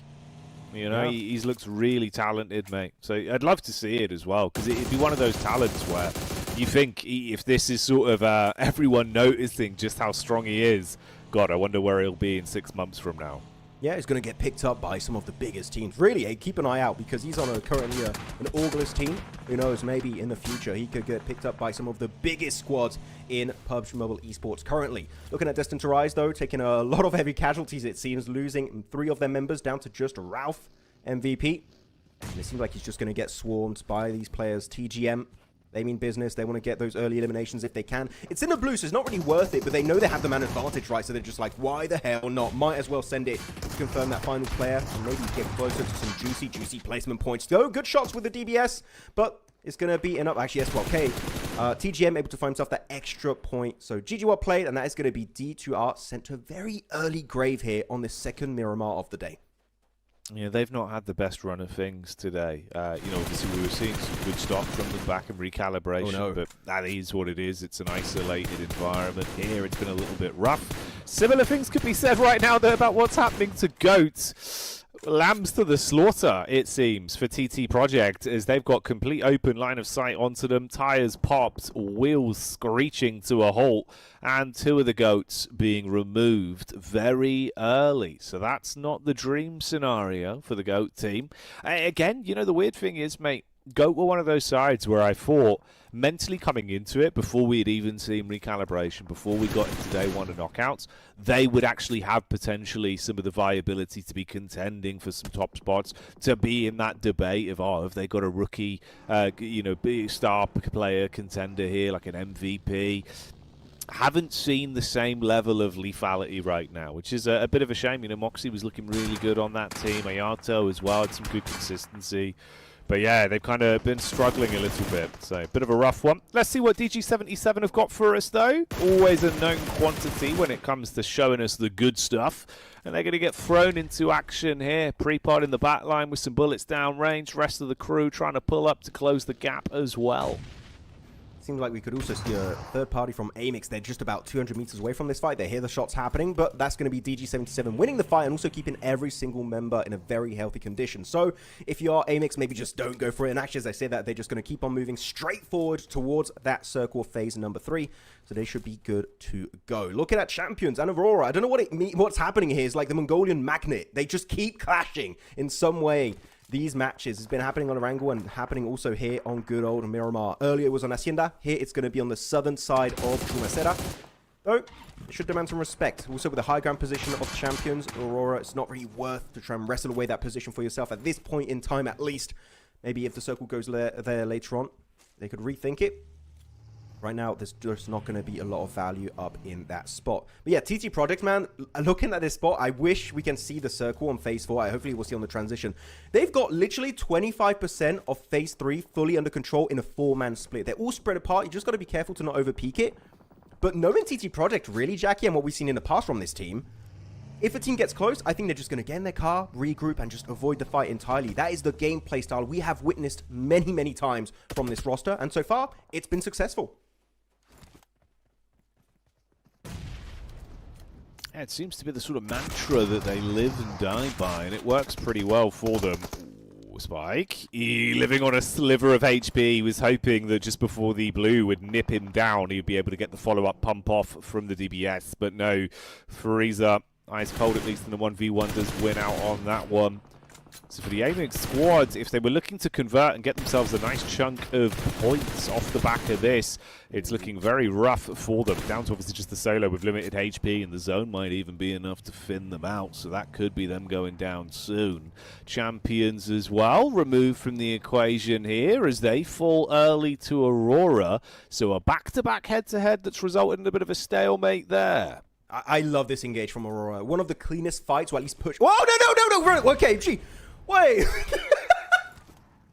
Who did that? He's trying to knock his teammate? Was that a strat? You're trying to just control the elimination feed like, oh, we're weak and fight us, and then they just push in it? Okay. I thought that was a smoke for a second. I got jump scared. Okay, yeah, just maybe give up. Just like, okay, he's... okay. Well, Aurora going to give up that high ground position, looking to reposition over to the more eastern edge of this fight. They've lost that surprise factor. You know what? At least they did get rid of champions, as you stated earlier here, Jackie. So not really worth overcommitting versus SSE. You can just try and hold them off in the zone. Just control that area for your team. As now over to DG77 Shaw, able to come out successfully of the fight with Amix. They did lose 2 players in the process. Nomi and Precod out of this game, down to Frieza and Zadira. Zadira again in EEU, right? Doing so many strong fights in his favor. It's good Molotov pushing Warrior away from that little defensive position. Where's the backup? There it is. It's Zadira joining the fray. And with a shotgun, he gets Warrior. That is going to be an easy point secured. Maybe Zadira could reach that 10 elimination threshold here. Here we go. We're starting to cook then. Things getting intense.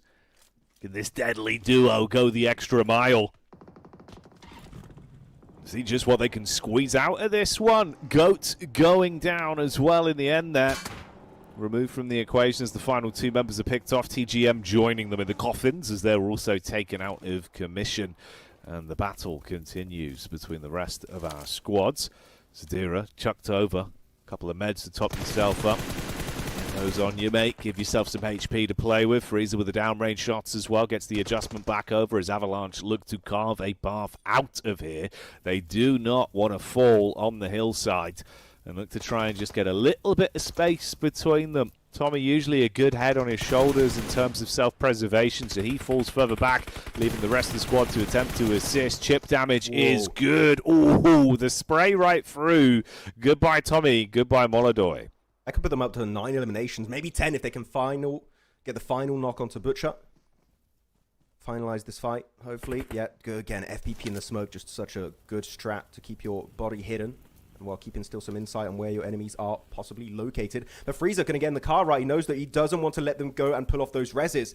The thing is, they should have done it a little bit sooner. I think they took a bit too long, but actually Butcher still hasn't pulled off the res on his teammate, it seems. And now they even got backup from their 4th member that was just a little bit too far, but they do get Butcher eventually through the smoke. Really good spray down against Zadira. Just an absolute classic from this player. And now it's down to the final member, but he's got some nades, so still not committing to the heal-offs. And I think DG77 know they are in full control of this area of the map, using the ridges to its full potential. As Molodoy bleeding on out. Frieza just got to wait it out because Zadira does get knocked in the process. And solo, he's got no more nades, no more Molotovs, just one more smoke to work with. As he does actually have a smoke blooming on out.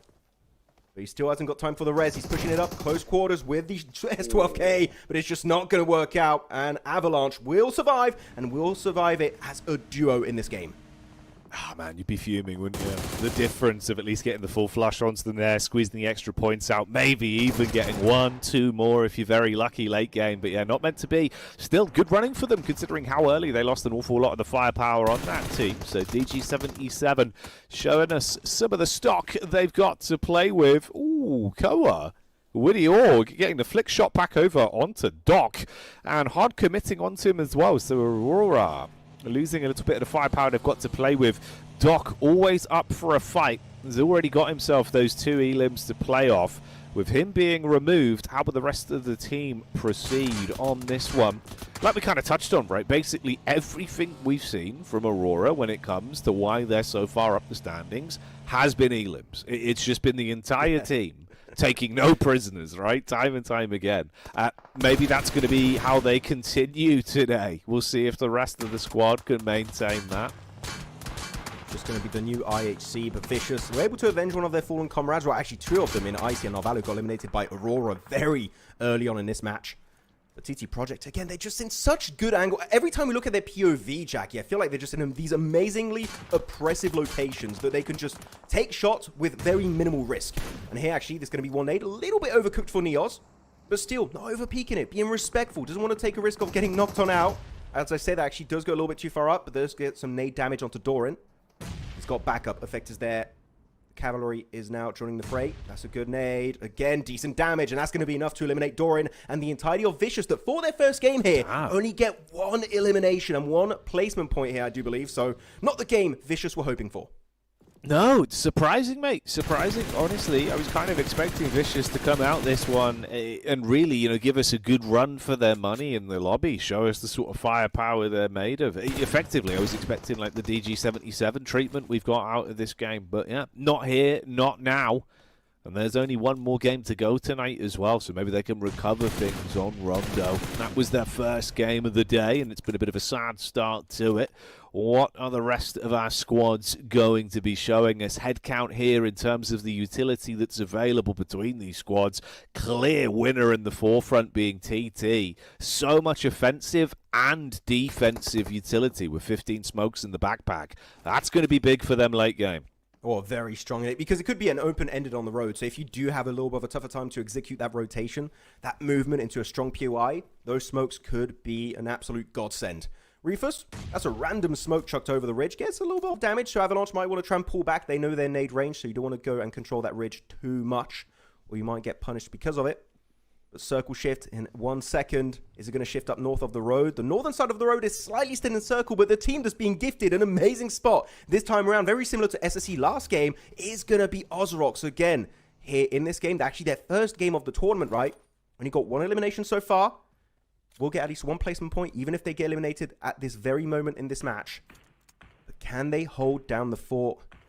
Can they turn it into Fort Knox? We'll have to see how things wrap up for this squad. But now, looking at Aurora, they have to leave this mountaintop. They can't stay here for too long, Jackie, but where are they going to send it? That's the question. What's the call that they make? How do they make their play on this one to give themselves the best fighting chance as this game continues? Aurora trying to keep their eyes peeled for a potential backstab as well. They're a little bit paranoid about maybe Neos in the rear. You can see they're sort of turning their attention from either side, mostly focusing around towards Avalanche right now, with Butcher causing a bit of a path through.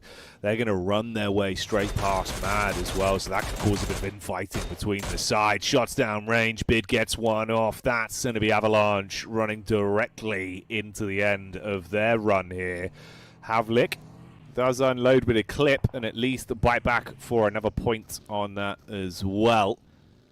So the solo still finding room to breathe at least somewhat throughout this lobby. 777-6 up on the top. It's a good shot down range, but it's actually Joel that's instantly engaging from distance and been able to land that tasty headshot. Just to say also, for one of the first times Mad Esports don't get involved in a hot drop, guess what? They make it to top 6, maybe even top 5. Well, this is a big improvement for this squad. Though, looking at the push of Aurora, they actually went where they got a few knocks right over to the east. This is a good entry point, though. You've got to be careful here. The shed, the Smolotov, it's looking good. It's looking strong. Ooh. And that is going to cook the competition. What a fight from Aurora, claiming 4 eliminations this game. And Amix sent to an early grave. That's 5 teams now remaining in this one. The placement points are going to go up more and more as time goes by.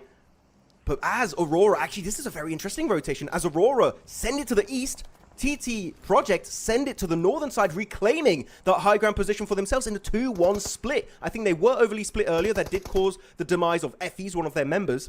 But actually here, they're having so much information, they're just waiting for one fight to unfold possibly, and just fully third party it. This could be a strong performance, once again, going the way of TT Project. Yeah, man, there's a chance they could be cooking on this. You could see they were kind of playing it like hyenas in the backline for so long, just watching and waiting what Aurora got up to. Every time their attention was turned away. As soon as they went for that commit, you taking their space, it'll give you good cover to play off and some good high ground. They can afford to split a little bit as well with the vehicles to work with, so they've got good timing on this. We'll see how it cooks late game. Maybe there's a chance that they can do something huge. It'd be nice to see TT back to their winning ways, with Aurora having that little bit of cover to play with. Joel making his move up as well. Now, Mad were the side they initially wanted to dive onto. Reefus nearly lost his life in the head-to-head towards the shed versus the last man, Havlik from Amix, but they won out on that one with the backup of the utility that burnt him out of position. Ozrox as well. In position, a little bit spooked about being collapsed upon. And Joe slowly climbing forward. This has been him slowly making that pathway upwards, getting tighter and tighter onto the position of Mad. The thing is, this area is all about terrain knowledge. If you know which are strong dips and ridges to work with, you could get really far in this game, even as a solo. If you're able to transition successfully in really strong spots and remain completely undetected, you might get some cheeky placement points on this game. Making it to top 3, definitely doable, even for the likes of 777 and Mad Esports. But the main thing you've got to focus on, right, is that Ozrock still has the compound as a trio, and it's a very easy compound to defend, even though you don't have a full team. You should be able to make it work out.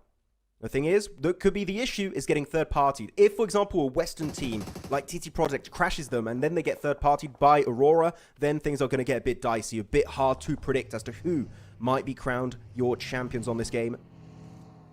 You can see a few cars here, you can hear in the noise. Teams are getting ready to make their transition, make their move. Reefus, slowly but surely, making his way closer to Mad Esports. But Mad, they hear the car, they're going to start cooking those nades. A little bit too deep on those first 2. But at least scaring off Aurora in some way that this is going to be a really hard ridge to hold on to if you give your location away, which right now, Ziol, he's not running, he's not giving any footstep information, but Reefus does, and that's going to be the first knock from Mad Esports as Absolute gets knocked on down. Same actually for their other teammate. This might be the right time to fully commit to the fight and eliminate Mad Esports, and as I say that is going to be game over. Mad Esports eliminated by 6, and actually somewhat 777 assisting Aurora in surviving even deeper this match. Yeah, giving him a bit of a lifeline whilst also stealing away the prize that they were eyeing up for so long, right? Zol was hoping that he'd be able to find that spacing to at least get stuck into the fight towards Mad. They lose out on a point there, but at least keep themselves in the running for a later finish on this one. So a complete change of pace from them now. Restock, top your players back up. They're able to save Reefus, so he's not cold on the ground anymore, and they can go into this final 4 fight in a good position. For 777, though, will that solo convert anything else out of this? Can 6 somehow push himself into a deeper finish? TT, they've been biding their time for so damn long, constantly just waiting for the opportunity to truly don the sword and bury that hatchet in towards Ozorogs that have just been sat in this compound for free for so long, effectively being able to coast out the game. Because of that, though, Max, obviously it's only the 1 elim. So if they're not getting much more out of this, they want as many placements points as they can get. They're looking for that first place. That's what they're going to be gunning for to give themselves a really good debut game coming in. This is their opening match as well, right? They've only just come into the rotations out of the groups being traded out. Yeah. So for them, this could be a great start. I actually really like that Ozrox are not controlling every single building. You would stretch yourself way too thinly at that point. So no, they're just actually going to be giving 2 buildings for free pretty much to Aurora to the east because they know they can't focus on 2 fights at the same time. 6 does get eliminated fully of that game. Now we're down to the top 3, the podium squad, Aurora, TT Project, and Ozrox. It's trio 3v3v3. Ozrox here clearly putting their focus, the emphasis on fighting TT Project. And actually, looking at TT Project, they're actually kind of moving away from the fight, it seems. They're going for the low ground on the road. They don't want to get too close. They want to let the fight break out between Ozrox and Aurora so they can third party it. TT Project is a team that likes to capitalize on opportunity thrown their way. So they don't want to be too quick. But same plan for Aurora. The 2 teams are just waiting. They're like, please, we want a third party. But everyone is trying to also avoid being the first one to engage the fight onto Ozrox, and Ozrox just like, what do? We don't know where anyone is. We know a fight's coming, but when and who will be the one to pull the trigger first? When does that engage? And how do you squeeze the most out of the opportunity that will present itself very soon, it seems? The 3 squads edging closer towards one another, trying to keep their bellies low to the ground so you can't have your head peeled clean off top.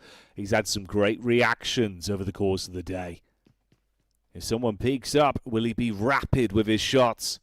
Get an engagement off that gives them a chance. You can see all the pins primed as well. The nades in the hand for Ozrox.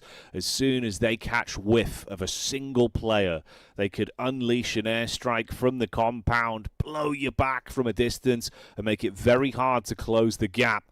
Thinking about cooking one, maybe cast it out as a bit of an info nade. Neos spotted. Does he get the read? It's a good off angle. Top should have the advantage on the face here, but the height, if he gets this one out, it could be a free pick. He calls for the wrap back, though. Plays in the buddy system with his teammate here in Reefers.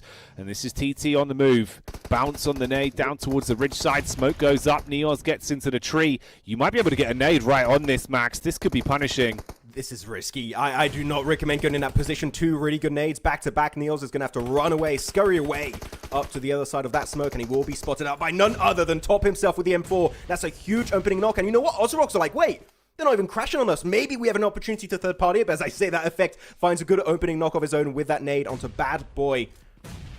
Making it a little bit tougher. Still don't know who's going to be coming out on top, but now the man advantage is in favor of Aurora. Top, Zyol, Reefer still alive and well in this game, as Effect, Zerich in the smoke, trying to keep themselves hidden, but Effect is perfectly executing those throws on the utility. That's a knock and a flush possibly coming on through. Ozrox wounded, down to a solo, and getting swarmed by TT Project. Not swarmed, actually, it's just one member. Effect, he's going solo, he's going YOLO mode, as Zerich has got the good backup. The nades are perfect, they're beautiful.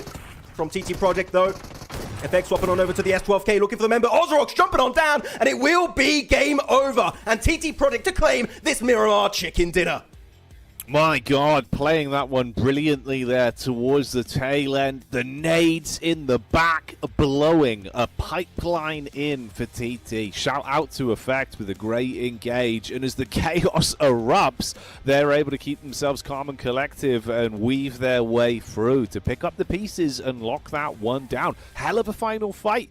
Quite calm and collective until suddenly it wasn't. All hell breaks loose and they withstand. That's big, Max. A hell of a result there for TT. We were saying back in recalibration, right? Team looked very consistent, very reserved, similar stylings on display here, and it pays off for them. Not only is it that 10-point chicken dinner, it's the 13 elims that go along with it. I mean, you had so much tension at the end of that game, the fight just not breaking out. Some players trying to go for off angles like Top, trying to sneak behind that ridge line. Yeah. Neil's trying to actually get himself a good position behind those trees and those smokes, but it's just not working out thanks to the good utility from Aurora. It was really a very hard game to predict who was going to come out on top. Even until we saw the logo of the winning team, I wasn't sure who got the chicken dinner because it was very, very tough to predict. But no, TT Project were able to put the nail in the coffin. I do want to say, I wish we saw a little bit more aggression from Ozrox. I think they just let those 2 squads get way too close to them.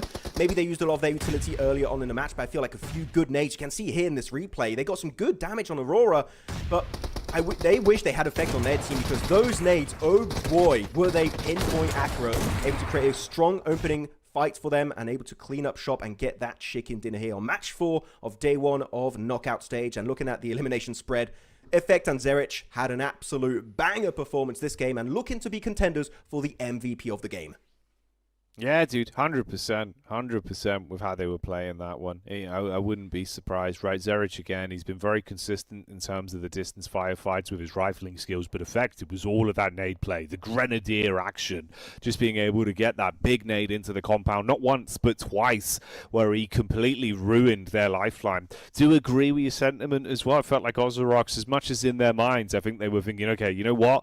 Best case scenario, we're only going to get a couple of elims out of this. We'll just play for the placements. At a certain point, it was really playing not to lose rather than playing to win, which didn't do them any favours. So unfortunate stuff there towards the tail end, but good signs for TT. Here's our overall stats from the game as well from match 4. That's right, match 4 already done and dusted, and another new team walking away with a chicken dinner on the day. So it's been getting spicy thus far, and it does mean we're getting close to our final game of the day, Max. Yeah, I mean, I love this match summary. You got 6 grenade eliminations. Most of those, I do believe, came from Effect, right? From TT Project. This guy's been right on the money with those grenades, so we're really happy to see how he was able to play it off. But I gotta say, off of these games now that we saw during Calibration Day 1 and also today's matches, the macro performance, the IGLing of TT Project is some of the best, if not the single best in this lobby. They're so respectful of the competition, yet able to strike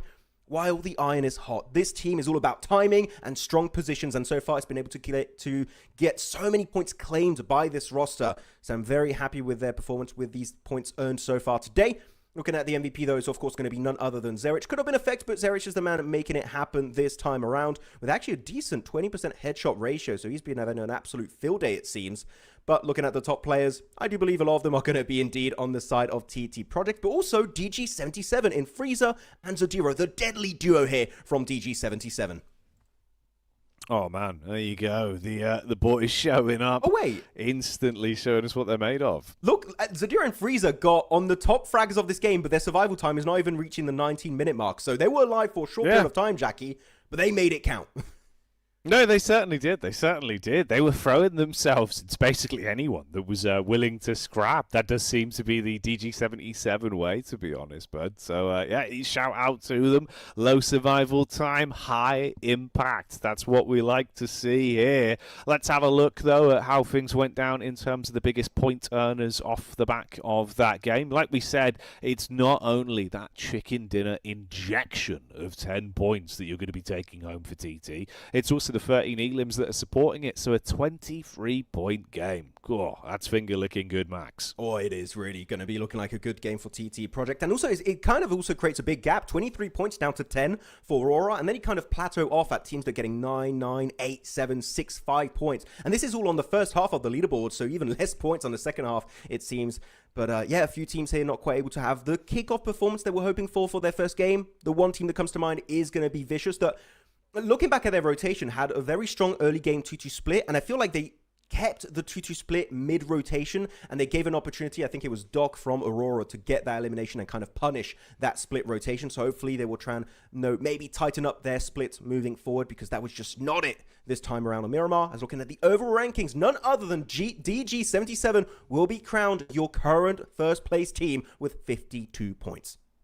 Yeah, there you go. Moving up from second into first with that shift from champions going down 2 ranking placements to third, and TT Project taking away that second place spot, climbing all the way up from fourth. Hell of a shift in the dynamics so far, so things are starting to get quite spicy out there. And I think it's also very good as well that we're seeing the fact that although this was sort of tail end of the day for some of our teams, and we got the newcomers coming in from Group E, most of those points were being able to be hoovered up by the teams that have still been playing as well. So if you're playing a good majority of your games today, you are at least being able to maximize your time on the battleground, whereas similar things can't be said for all of the teams that came in to play their opening card. Amix there still in 17th place off the back of the one game. That is 5 points. You'll take it. It's not the worst case scenario. I suppose that card would actually be thrown the way of the Vicious. Unsurprising, well, surprising even would be the more adequate word, mate. They've had a bit of a rough one on that, Max. I was kind of thinking they're going to be coming out swinging on that game, but 19th place with only 2 points earned. Not what we thought would happen.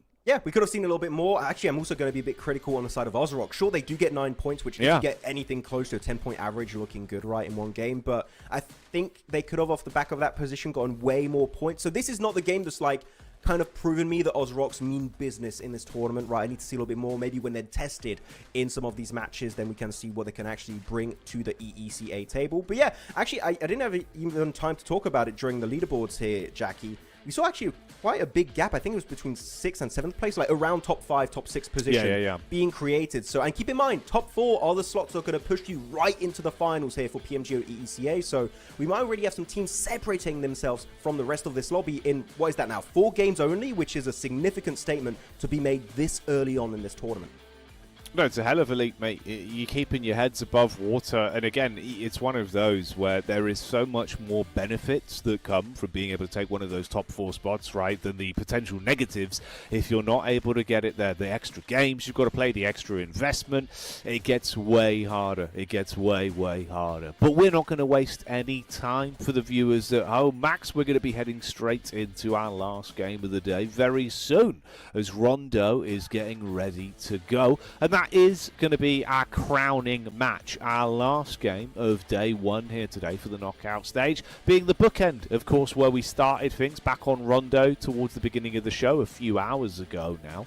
Differences, though, Max, obviously different lay of the land, right, with Group E coming into the fray, so we'll see how that changes things. Anyone from Group E you think that's going to be thriving in the Rondo chaos here? Oh, no doubt, Amix. Yeah, I'm hoping Amix are going to do well on that map. I mean, every single player on that team is just pure fragging power. Of course, you could also be looking at Vicious, but game 1 was a little bit, for them, a little bit dodgy, so it didn't work out as they were expecting. But I think Amix are going to be looking good. And they've proven, right, during calibration, they can take hot drops versus Aurora in Military Island on Erangel. So I think this is a team that if they get involved in those early conversations, maybe in Yulin, in Neox, maybe even Stadium, if we have a hot drop over there, this is a team that could survive very far and get maybe a record break in Rondo game this time around. So I think that AMX is going to be one of the squads I'm going to be paying close attention to. But what about you, Jackie? Which team are you going to be focused on for this game from Group E?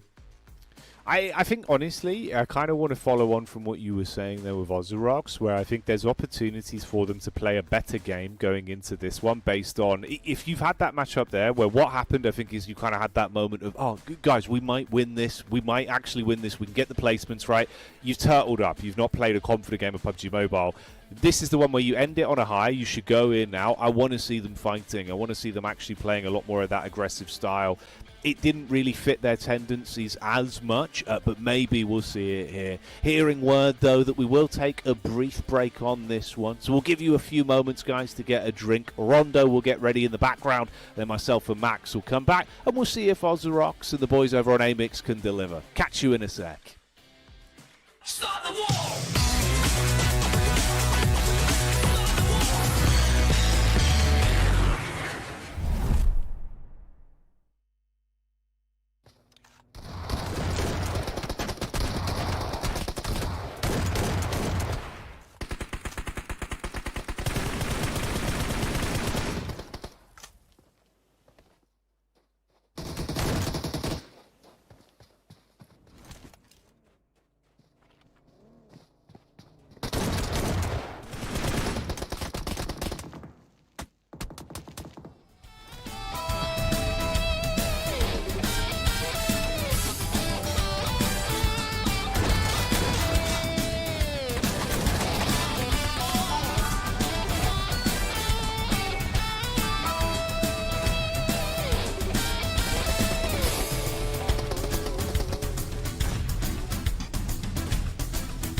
Start the war!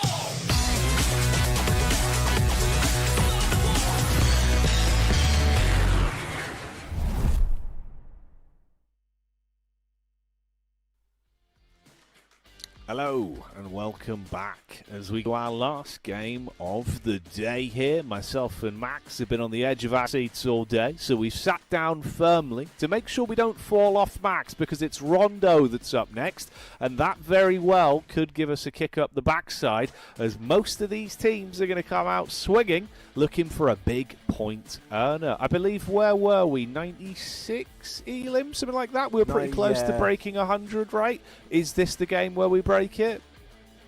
I mean, you have Amix and Vicious coming in, right? So they're joining the fray, and I think they will get involved in those hot drops happening around the board in Rondo. So yeah, maybe. You know what? If we could make it happen, we do have it very rarely like reach 100 eliminations. This might just be the one with these teams getting involved. But a lot of the hot drop teams of Group C aren't part of the equation. So maybe there's just less early game eliminations to be had here, Jackie. As here we go, last game of the day for the knockout stage of PMGO EECA. It's going to be Rondo for groups A, B, D, and E. And this is going to be one plane. Do we have the double plane? Unfortunately not. And it's going to be a very eastern plane going straight down to Rinjiang. And meaning this time, Neox Factory is in reach of these dropping teams. How many teams are going to see make it over there, though? That is the question. But also, Yulin, if you go for a bit of a stretch, you could make it. So I think that this time, we might not just have a crazy party in one city. We might have actually the eliminations being spread across those two main focal points here on Rondo in phase number 1.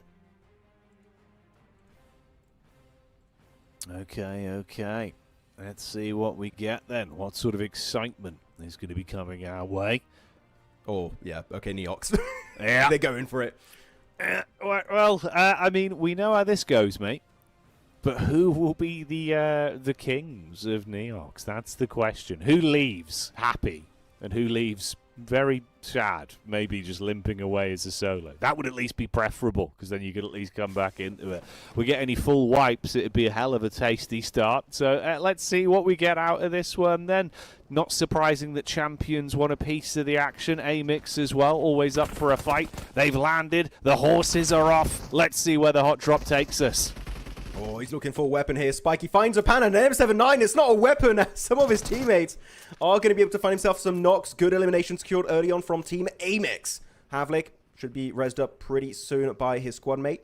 There should be Spike to go for the reset on his player. We do have then Amix. We now have also Aurora. We have the side of TGM and Champions. So this is just a Mongolian city. It's the capital of Mongolia here, Jackie. That, no, I'm sure you still remember the name. It slipped my mind, unfortunately. It is the capital of Mongolia here. It's Neox Factory.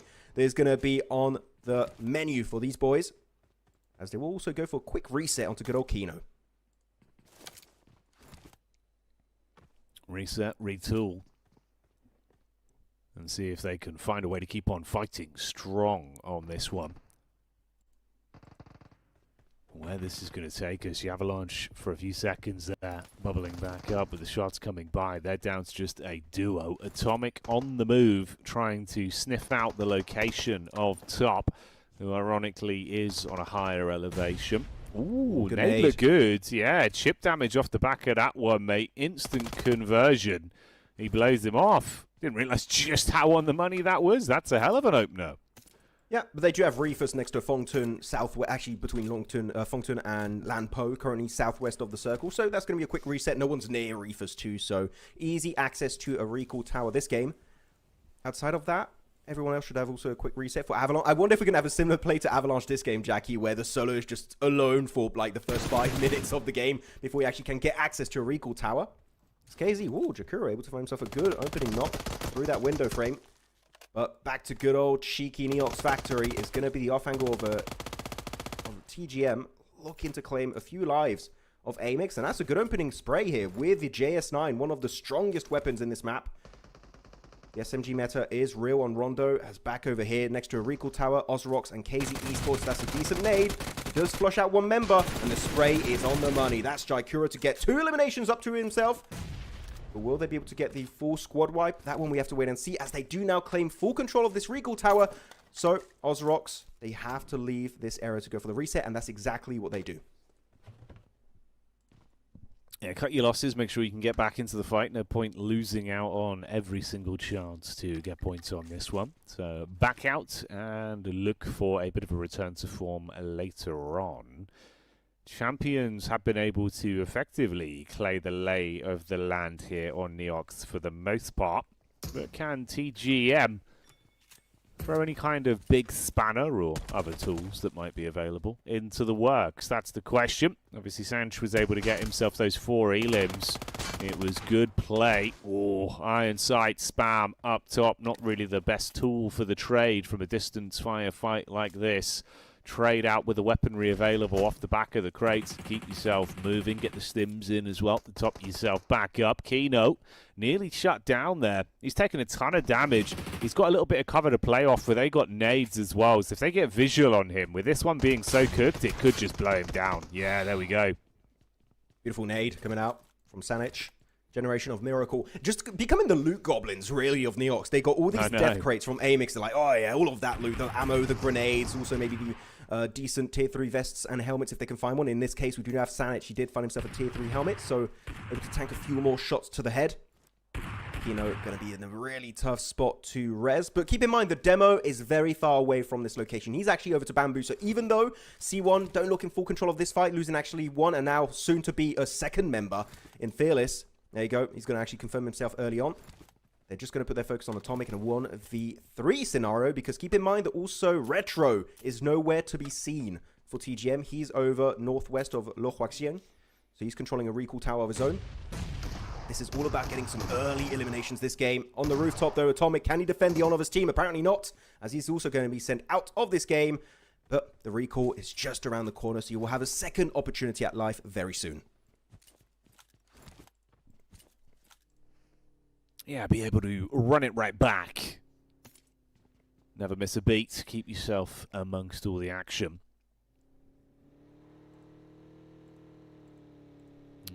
Okay. Let's see where this goes then.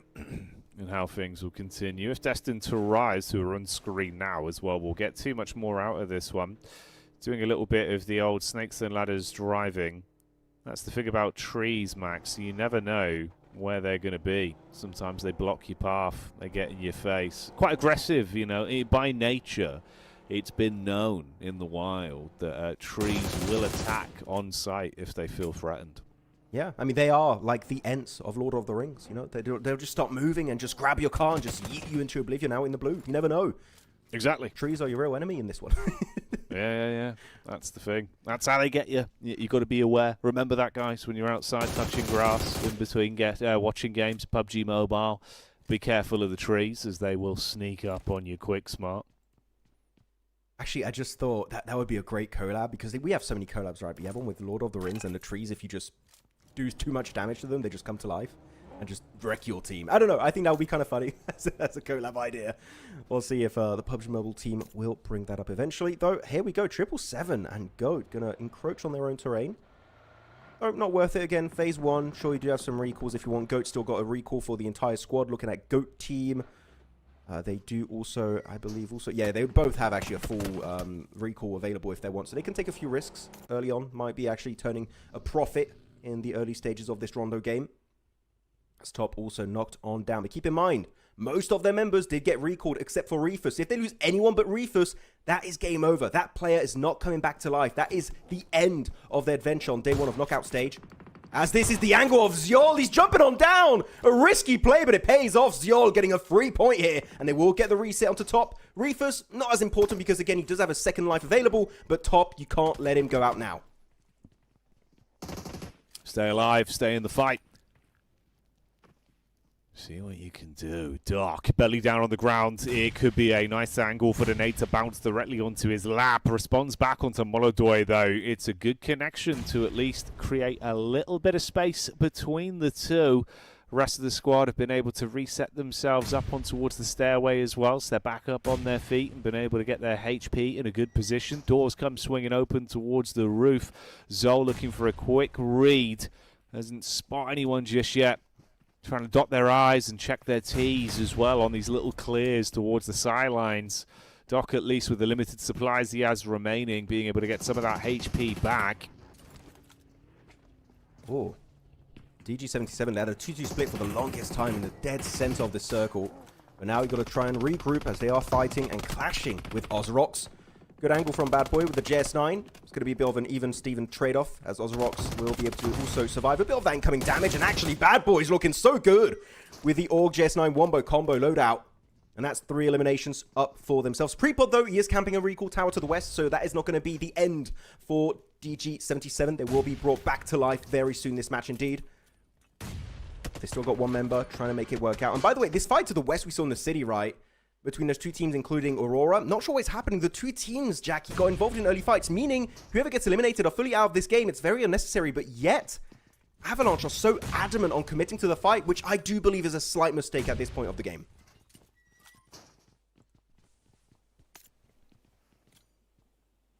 Yeah, it could be a bit of a rough one for them. Ooh. Good Bad made. Boy. Yeah, that's clean, mate. You know what? I was kind of worried when you look at the squad they're going up against, right? DG77's been pretty hot on the money recently. For Ozrox to play quite a reserves game prior, just off the back of the placement points, we were hoping that you come into this one and absolutely show us what you're made of in terms of the fighting potential. Taking it straight to DG77 is one way to show us that you're not scared of the actual tussle between teams. And they do win out with that nice opening nade. More to do, though, as DG can reset and recall. Sorry, it's his own teammate, Max. He's safe. He's safe. Yeah. But maybe not here. I was a little bit confused for a second there, the jump, but here we go. It's down to Aurora, the final player. It's Yoli. Gets the damage done, looking for the final member. He's on a slither of HP, swapping on over to the pop. He gets it done! Zyol survives, and will be bringing all of Aurora back to life here. But he has to go for the heal up, and he will hit it eventually. It's only phase 2, so the blue zone does not do that much damage. But oh my goodness, way too close for comfort here for the side of Aurora Gaming. It could have been brutal, but they are able to find their way through on that one and pick up the pieces, even in that awkward encounter. So it's all good. They save their bacon now and get the full squad wipe off of it. Avalanche again being the punching bag of the lobby in these matchups, it seems. So a little bit of an unfortunate encounter there. Meanwhile, we see the drive-by from GOAT team on screen as well. They're going to keep themselves out of dodge for now, taking their time. Circle shift now. It's going to be heading slightly southwest of the zone, which is going to be actually a really good entry point for DG77. They got a 2-2 split. Still got control of the recall tower, so if anyone wants to try and go for a last-minute reset, you'll have to fight DG77 to make that one happen. Champion's actually demoed somewhat scouting with his vehicle, trying to get some insight on where teams are currently located. A lot of actually, I'm going to say it, most of all the compounds available for these teams in this circle are overtaken, are controlled by a squad or two. So now it's going to be down to terrain knowledge if you are late to bloom in this game, such as GOAT, such as KZ Esports, such as even TGM or Champions. You might have to wrestle away some of these spots too. Also, Aurora, right, to the western side. They could recall Reefus, and I just saw it happen right now. Look at the elimination, at the leaderboards on the right side. They did get the reset on good old Reefus. No soldiers left behind, as they will be entering over to the west.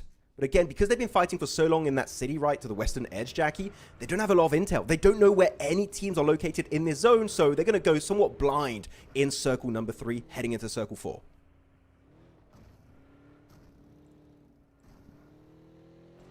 Yeah, limited information and scope of the lay of the land that might be more problematic for some teams.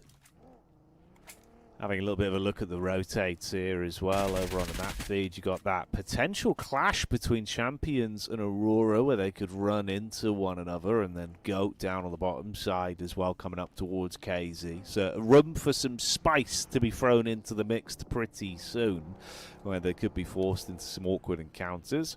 The Vicious up on the forefront of the POV right now, though. Obviously, first game for them wasn't the dream, that's fair to say. Into this one so far, they found a couple of points here and there. Ko has got 2 of his own. Doran with the one in the back pocket in terms of the elims. And they got a little bit of space to set up on right now.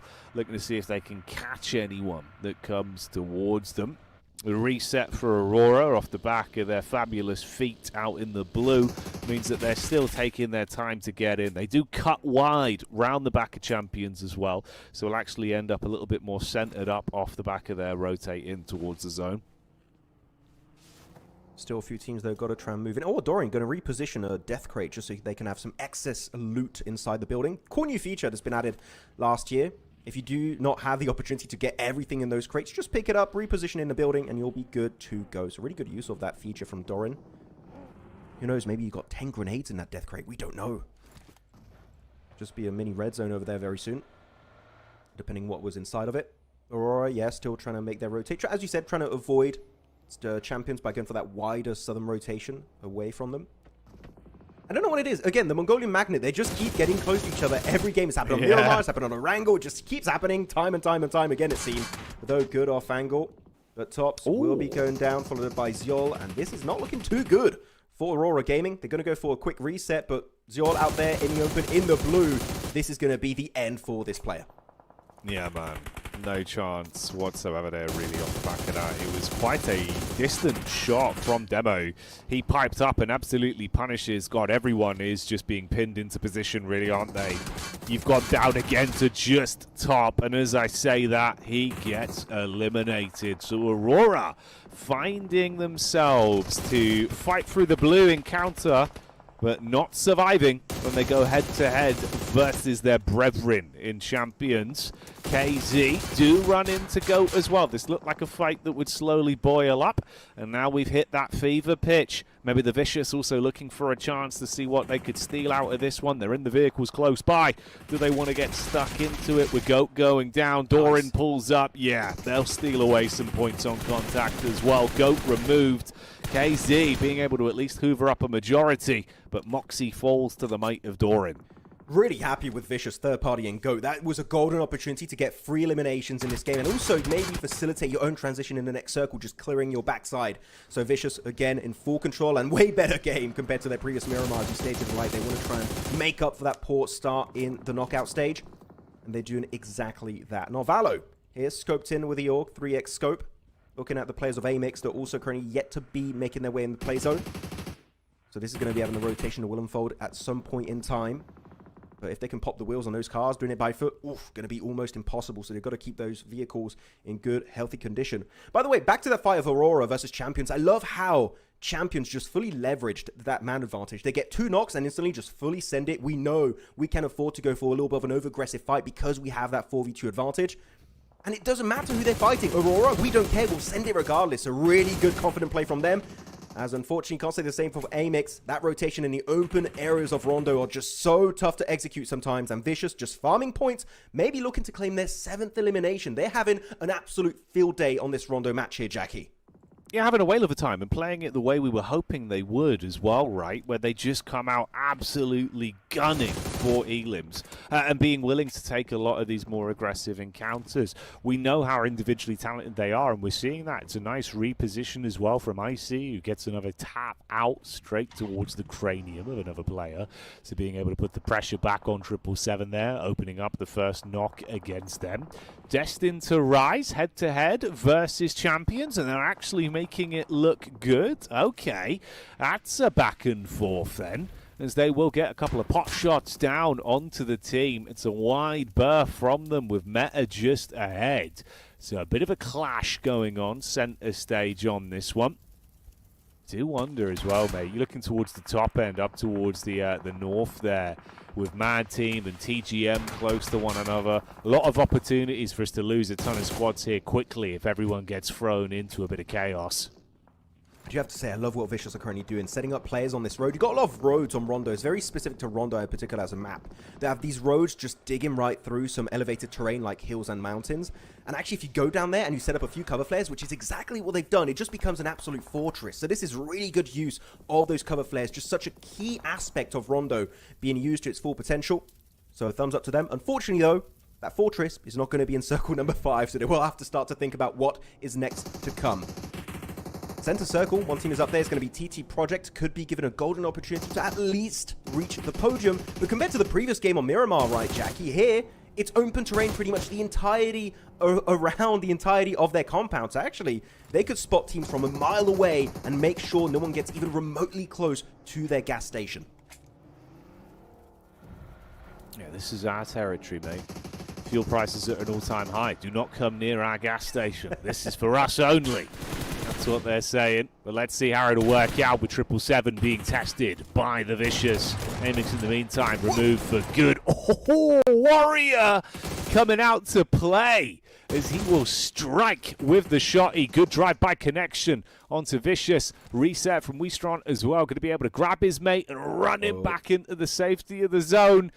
Zone trying to nip at his heels. He wants to get him in the vehicle. Should be okay to save him. But will they be gatted at? You've got to set up for the rest of the team there with the Vicious taking shots. Oh, it's all going southward quickly.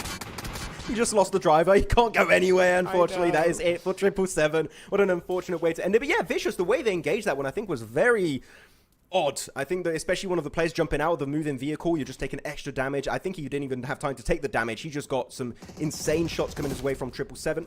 So it was just not meant to be. The 2-2 split of Vicious was punished. Still getting 12 eliminations. So even if they go out now, Jackie, this is still an amazing game from Vicious that we were expecting from this squad after how they performed in the Romanian PMNC. DG77, a team that, again, had that massive 2-2 split. And you know what? The 2-2 split strategy continues. They still have 2 players straight up north of TT Project and 2 players to the western edge. The amount of control and presence they have in this circle is absolutely ludicrous. And teams got to be careful. Put the respect on the name of DG77. One final distance happening is TGM and Mad Esports. As even if you win that fight, guess what? This duo of DG77 does not want to let you to survive that rotate. There's actually a really strong nade coming out from Mad, as they slowly but surely push their way deeper and deeper in this compound. TGM falling like flies down to a duo. Put in Sanic. Can they survive this altercation? Can they claim a few extra points before getting eliminated? Even then, they're getting third-partied by Ozorox over to the east. Things are looking dicey as he peeks. Oh my goodness, peeking just around the corner, but doesn't spot him. He's right there. Oh, mate, it's like a jump scare. Oh, they're almost working out. Yeah, but the jump scare was still able to work out in some way. Gets a bit of damage, but down to just a solo at Sanic. Through the window. That should be an easy one. If you can connect it down to 1v1, but it's just not meant to be. TGM eliminated. Still, decent amount of elims this game. But Mad Esports now, sure, you won the fight. But the hardest task is yet to come, which is going to be leaving that compound when Ozorox and DG77 are proactively looking in your direction. 100% trying to get away safely now becomes the aim of the game. God, terrifying stuff. The compound encounter of the third kind, as it was paranormal the way they were playing it. Icy backline shots back down at the Ozorox as well. He has been so crisp from range. Man's got the 3x, but he's making it look like a 10-time zoom with how he's got the HD vision. Hitting some good shots. Freezer as well. And the rest of DG77. Relatively uncontested for right now. A little bit paranoid about the back line, making sure they scan all around the ridges here. Clear their angles and be safe so that no one can encroach onto them from behind. Meanwhile, monitoring the situation back over towards Mad, so when they make a dash out through their smoke line they've set up, he'll be honed in. Pretty good from these sort of positions as well, so I'd rep him to win it. Should be decent chip damage, if not a nice conversion on them the minute that smoke starts to fade. A few cover flares, of course. We're getting to the true late game of this Rondo game. So, cover flares are going to be all around the place. Good knock onto TSX as they do get eliminated by the blue. And yeah, just deny. That's an impossible transition. Might as well just give the points to that blue zone. He is trying to peek it though. But just not going to be meant to be. GG well played, Mad Esports. Again, making it really fine these games when they don't commit to the hot drop. So hopefully they can get some good lessons out of these matches today. Just try and fix it as effect. Again, this guy, long range also with the AUG. His spray and his utility play has been absolutely through the bloody roof. As now he's going to be shifting his focus over onto Vicious, the duo of Icy. And Narvalo, the French lad, is trying to make his way deeper in this zone. And they do still have some cover flares, I believe. So that can maybe allow them to create a decent foothold in the zone. But without cover flares, that is going to be a really hard transition to execute. As I look at Freezer, only 13 bullets left in the chamber, Jackie. That is not going to be enough if you want to commit to the fight of the TT project. No, yeah, this is not the man you want to be running low on reserves, right? It's going to make it way harder for him to actually have any impact there. Whoa. Ooh, talking of impact, my God, strong right arm on Icy. Throws that nade directly on target, waving bye-bye as he blows their team all the way into the final four with TT, Dagestan 77, Ozorox, and the Vicious being our final four here. So they've moved themselves into a good position for the last game of the day then to scrap out on this one. Ozorox again, mate. Another opportunity for them to maybe have a good back-to-back run of things on the 2 games played for their debut from their group. But can they do it in style this time? Will they just be surviving, or can they actually take the fight to these teams? We'll have to see how things work out. Good spray, and that's going to be converted into a knock onto Leon 44. Ozorox, though, in a kind of distance, maybe looking to see where phase 7 goes. By the way, I didn't see if you spotted that, but there were a few cover flares coming out from TT Project. So they're kind of trying to change the layout of their gas station. So any teams that looks to crash onto it, there's like going to be some hiding spots that usually aren't there. And if no one spotted them, guess what? That could really be a surprise factor that teams are not fully prepared for. So these cover flares, again, able to throw a spanner in the works, hopefully, in favor of TT Project. And the circle did shift, and you guess what? The gas station is still in play. But DG, they got the 2-2 split, and luckily enough, 2 of their members in Nomi and Zadira are also in the zone, so this is an easy transition for the rest of the squad to regroup, take the northern side of the road, and hopefully, who knows, maybe make it to a podium, even possibly up to a silver medal in this finishing moment. But Ozorox are the team that have to commit to a big move here, Jackie. They have to do something, otherwise the blue zone will be claiming every single one of their members. Yeah, dude, that's the scary thing, right? It's exactly what we saw previously, sort of paralysis by analysis for this team, where they leave it too late before they try and go for a place. And you don't even get the option. You're just forced at the mercy of the other teams around you that have already gone for the heads-up maneuver. So they've got to decide to make a play sooner rather than later. You have the vehicle right there. They just don't want to be caught with their pants around their ankles, debating whether or not if it's the go signal to make a move on this. Smoke down, drive a little bit towards the backside, see if you bait out the shots first. They're trying to create space between them both. First man falls. It was only 1 in the vehicles. The bad boy's still alive, but this doesn't help them in their overall mindset of being able to get further forward. The eyes light up from TT Project now as they know Bad Boy should be the last one trapped in position. They're going to get shots back onto him. Icy as well, looking to see if he can steal away some extra points, spamming in the periphery of the smoke here, tracing with the bullets downrange. That was some beautiful vehicle tracking from Zerich with the York. With the 6x scope in particular, he was just right on those shots. He was able to connect almost everything with that spray, so really good execution from Zerich. But yeah, that's it. The blue zone going to be the true deadly enemy of Ozorox, as they're going to be out and not able to make their way into the podium. As here, we're down to the last 3 teams, TT Project, DG77, and Vicious. But it is going to be a 4v4 v2. And really, looking at Vicious, they're just hoping they don't get involved in any skirmishes so they can maybe claim that silver medal. Now, oh, looking at Neos actually does have also a cover flare. And looking at the fact that we still have 1 circle to pop. It could be a hard shift. It could center up. You want to hold on to those cover flares until the bitter end of this game. It can really make such a huge difference in these open-like endings. As a few cover flares also dropping down, I think thrown away by Vicious themselves.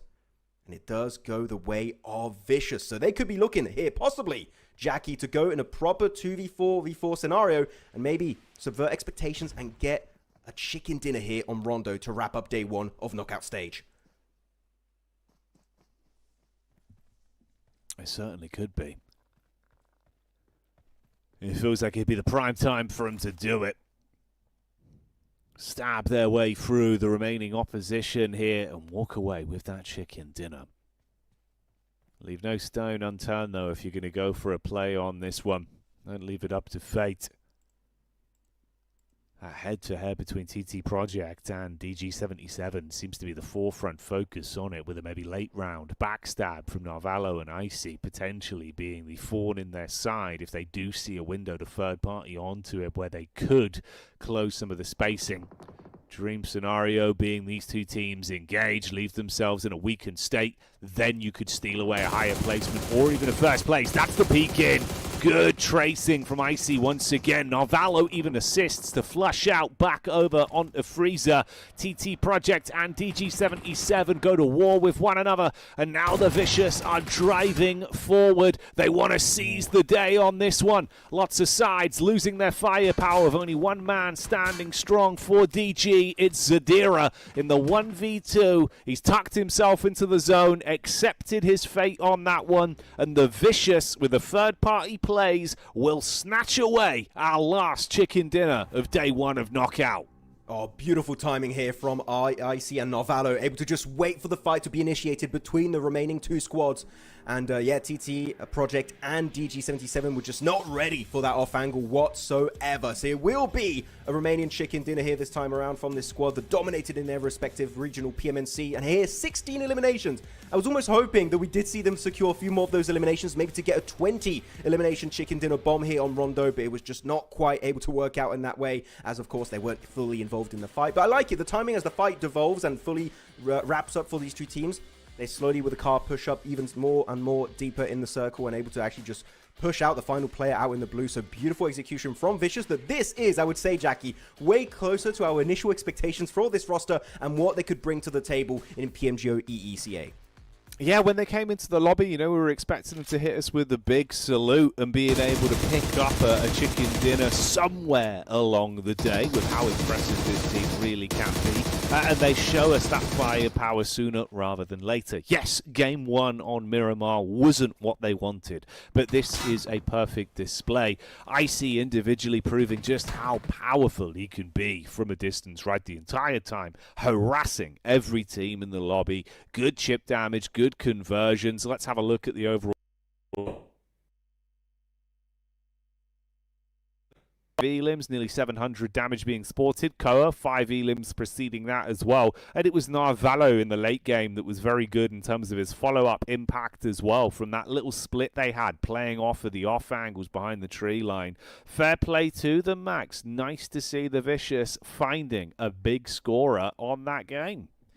I do wish, though, that Dorian and Koa didn't go for that, I would call it very ballsy push, right? At sending two players in the car, in the Dacia, trying to actually just get those eliminations. I think they just got a bit desperate to swipe under the rug all of those teams that were on the southern edge so they can just facilitate their own transition. But unfortunately, it was a bit risky, and they did get punished, losing 2 of their members, half of the squad. If they did have all the members, I think this could have been a 20 elimination game coming out from this squad. But sometimes it's just not meant to be. As we check out the match summary, and you know what? We're even further away here, Jackie, from those 100 eliminations this game. Here, we're going to be down to 80. But of course, because of the playing path, it makes more sense as we had a bigger spread between Neox and good old Yulin. Oh, mate. Some mad scenes on that one. The whole day he's been delivering with some big plays. Yeah, so a bit of a calmer one in terms of the overall elims, but not in terms of the way we saw the quantity and quality of those frags come from. It was certainly explosive to watch. Makes sense as well. Our selected winning team MVP there being Icy, who really did live up to his name. He was so damn cold when it came to elims, he just could not afford to let it go, playing with a frozen level of lethality on that one, mate. Fun to watch.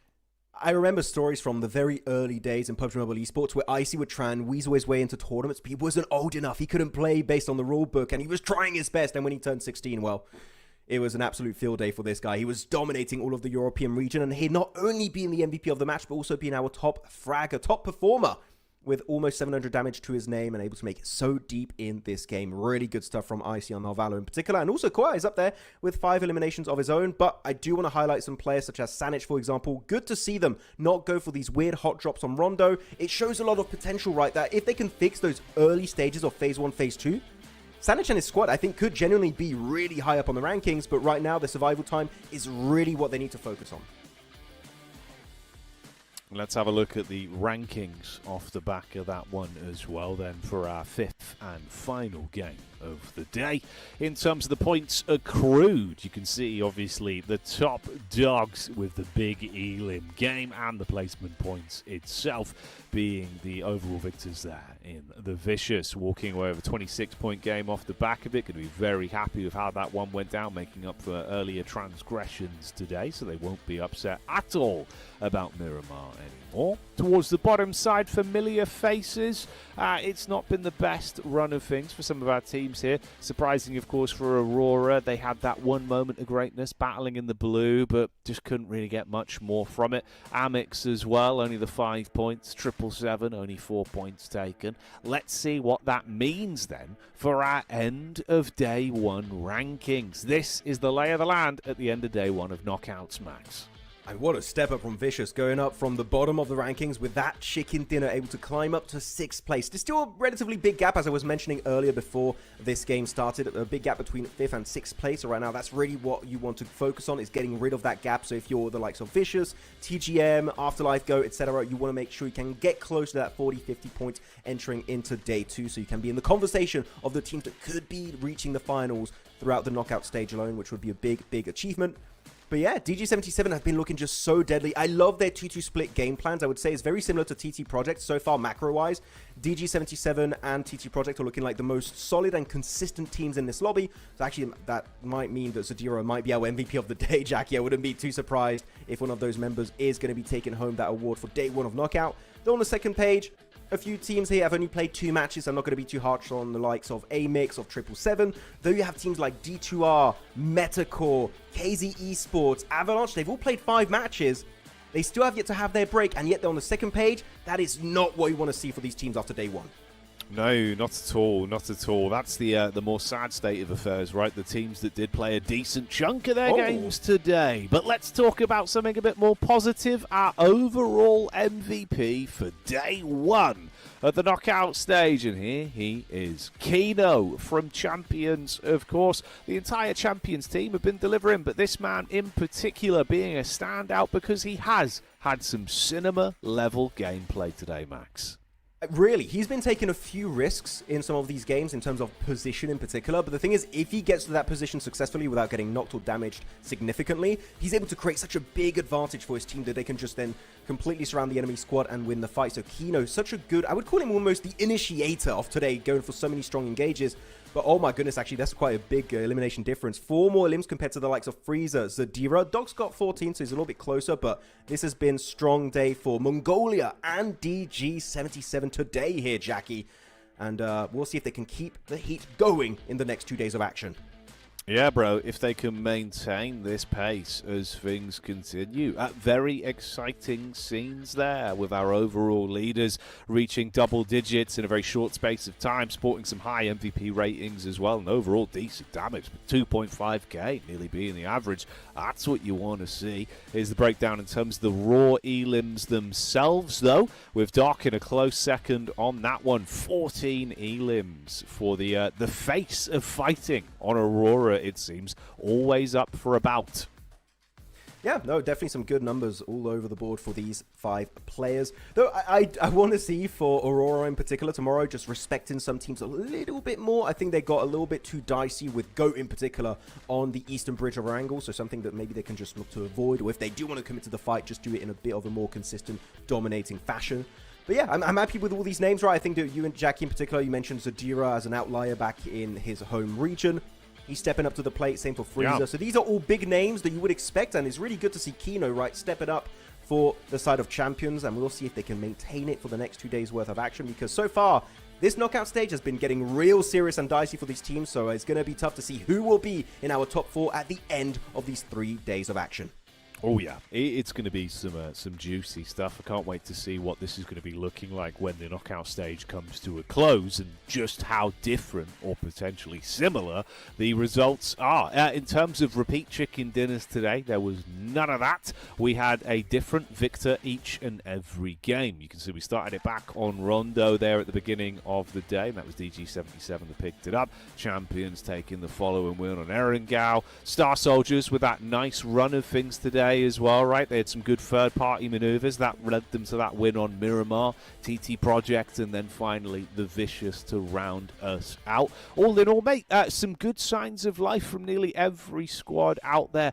Bottom end of the pack, though, it is looking a little bit rough for some of our teams. Towards the top end, the good element is everyone is vying for that top spot. We're seeing a lot of shuffling, right, between our big names and a lot of signs of life, Max. So I think what we'll do then is leave everyone wanting more as we start to look forward to tomorrow. We'll come back and see how that starts to break down. Before we wrap up today's show then for day 1 of knockouts, any final words from yourself, Max? Anything you were impressed by today? Quick highlights? Not impressed by the hot drops. Hoping that's going to be fixed moving forward. But no, I'm really excited for, in particular, day 3, because the cool thing about these knockout stages, right, is that if you're in top 4, you go straight to the finals. It's not like you get eliminated at this stage, right? So teams might actually be a little bit cautious at the top to see if they can make it directly in those good old grand finals. Oh, yes. That's what we're going to be waiting to see. Who makes it through in the top 4? Who's got to fight another day? A lot of storylines, a lot of action. Thanks so much for everyone that tuned in today. From myself, of course, Jackie, and the magnificent Maxman, and the amazing production team here. We'll see you tomorrow, same place, same time, with some even more exciting PUBG Mobile Esports.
Woo!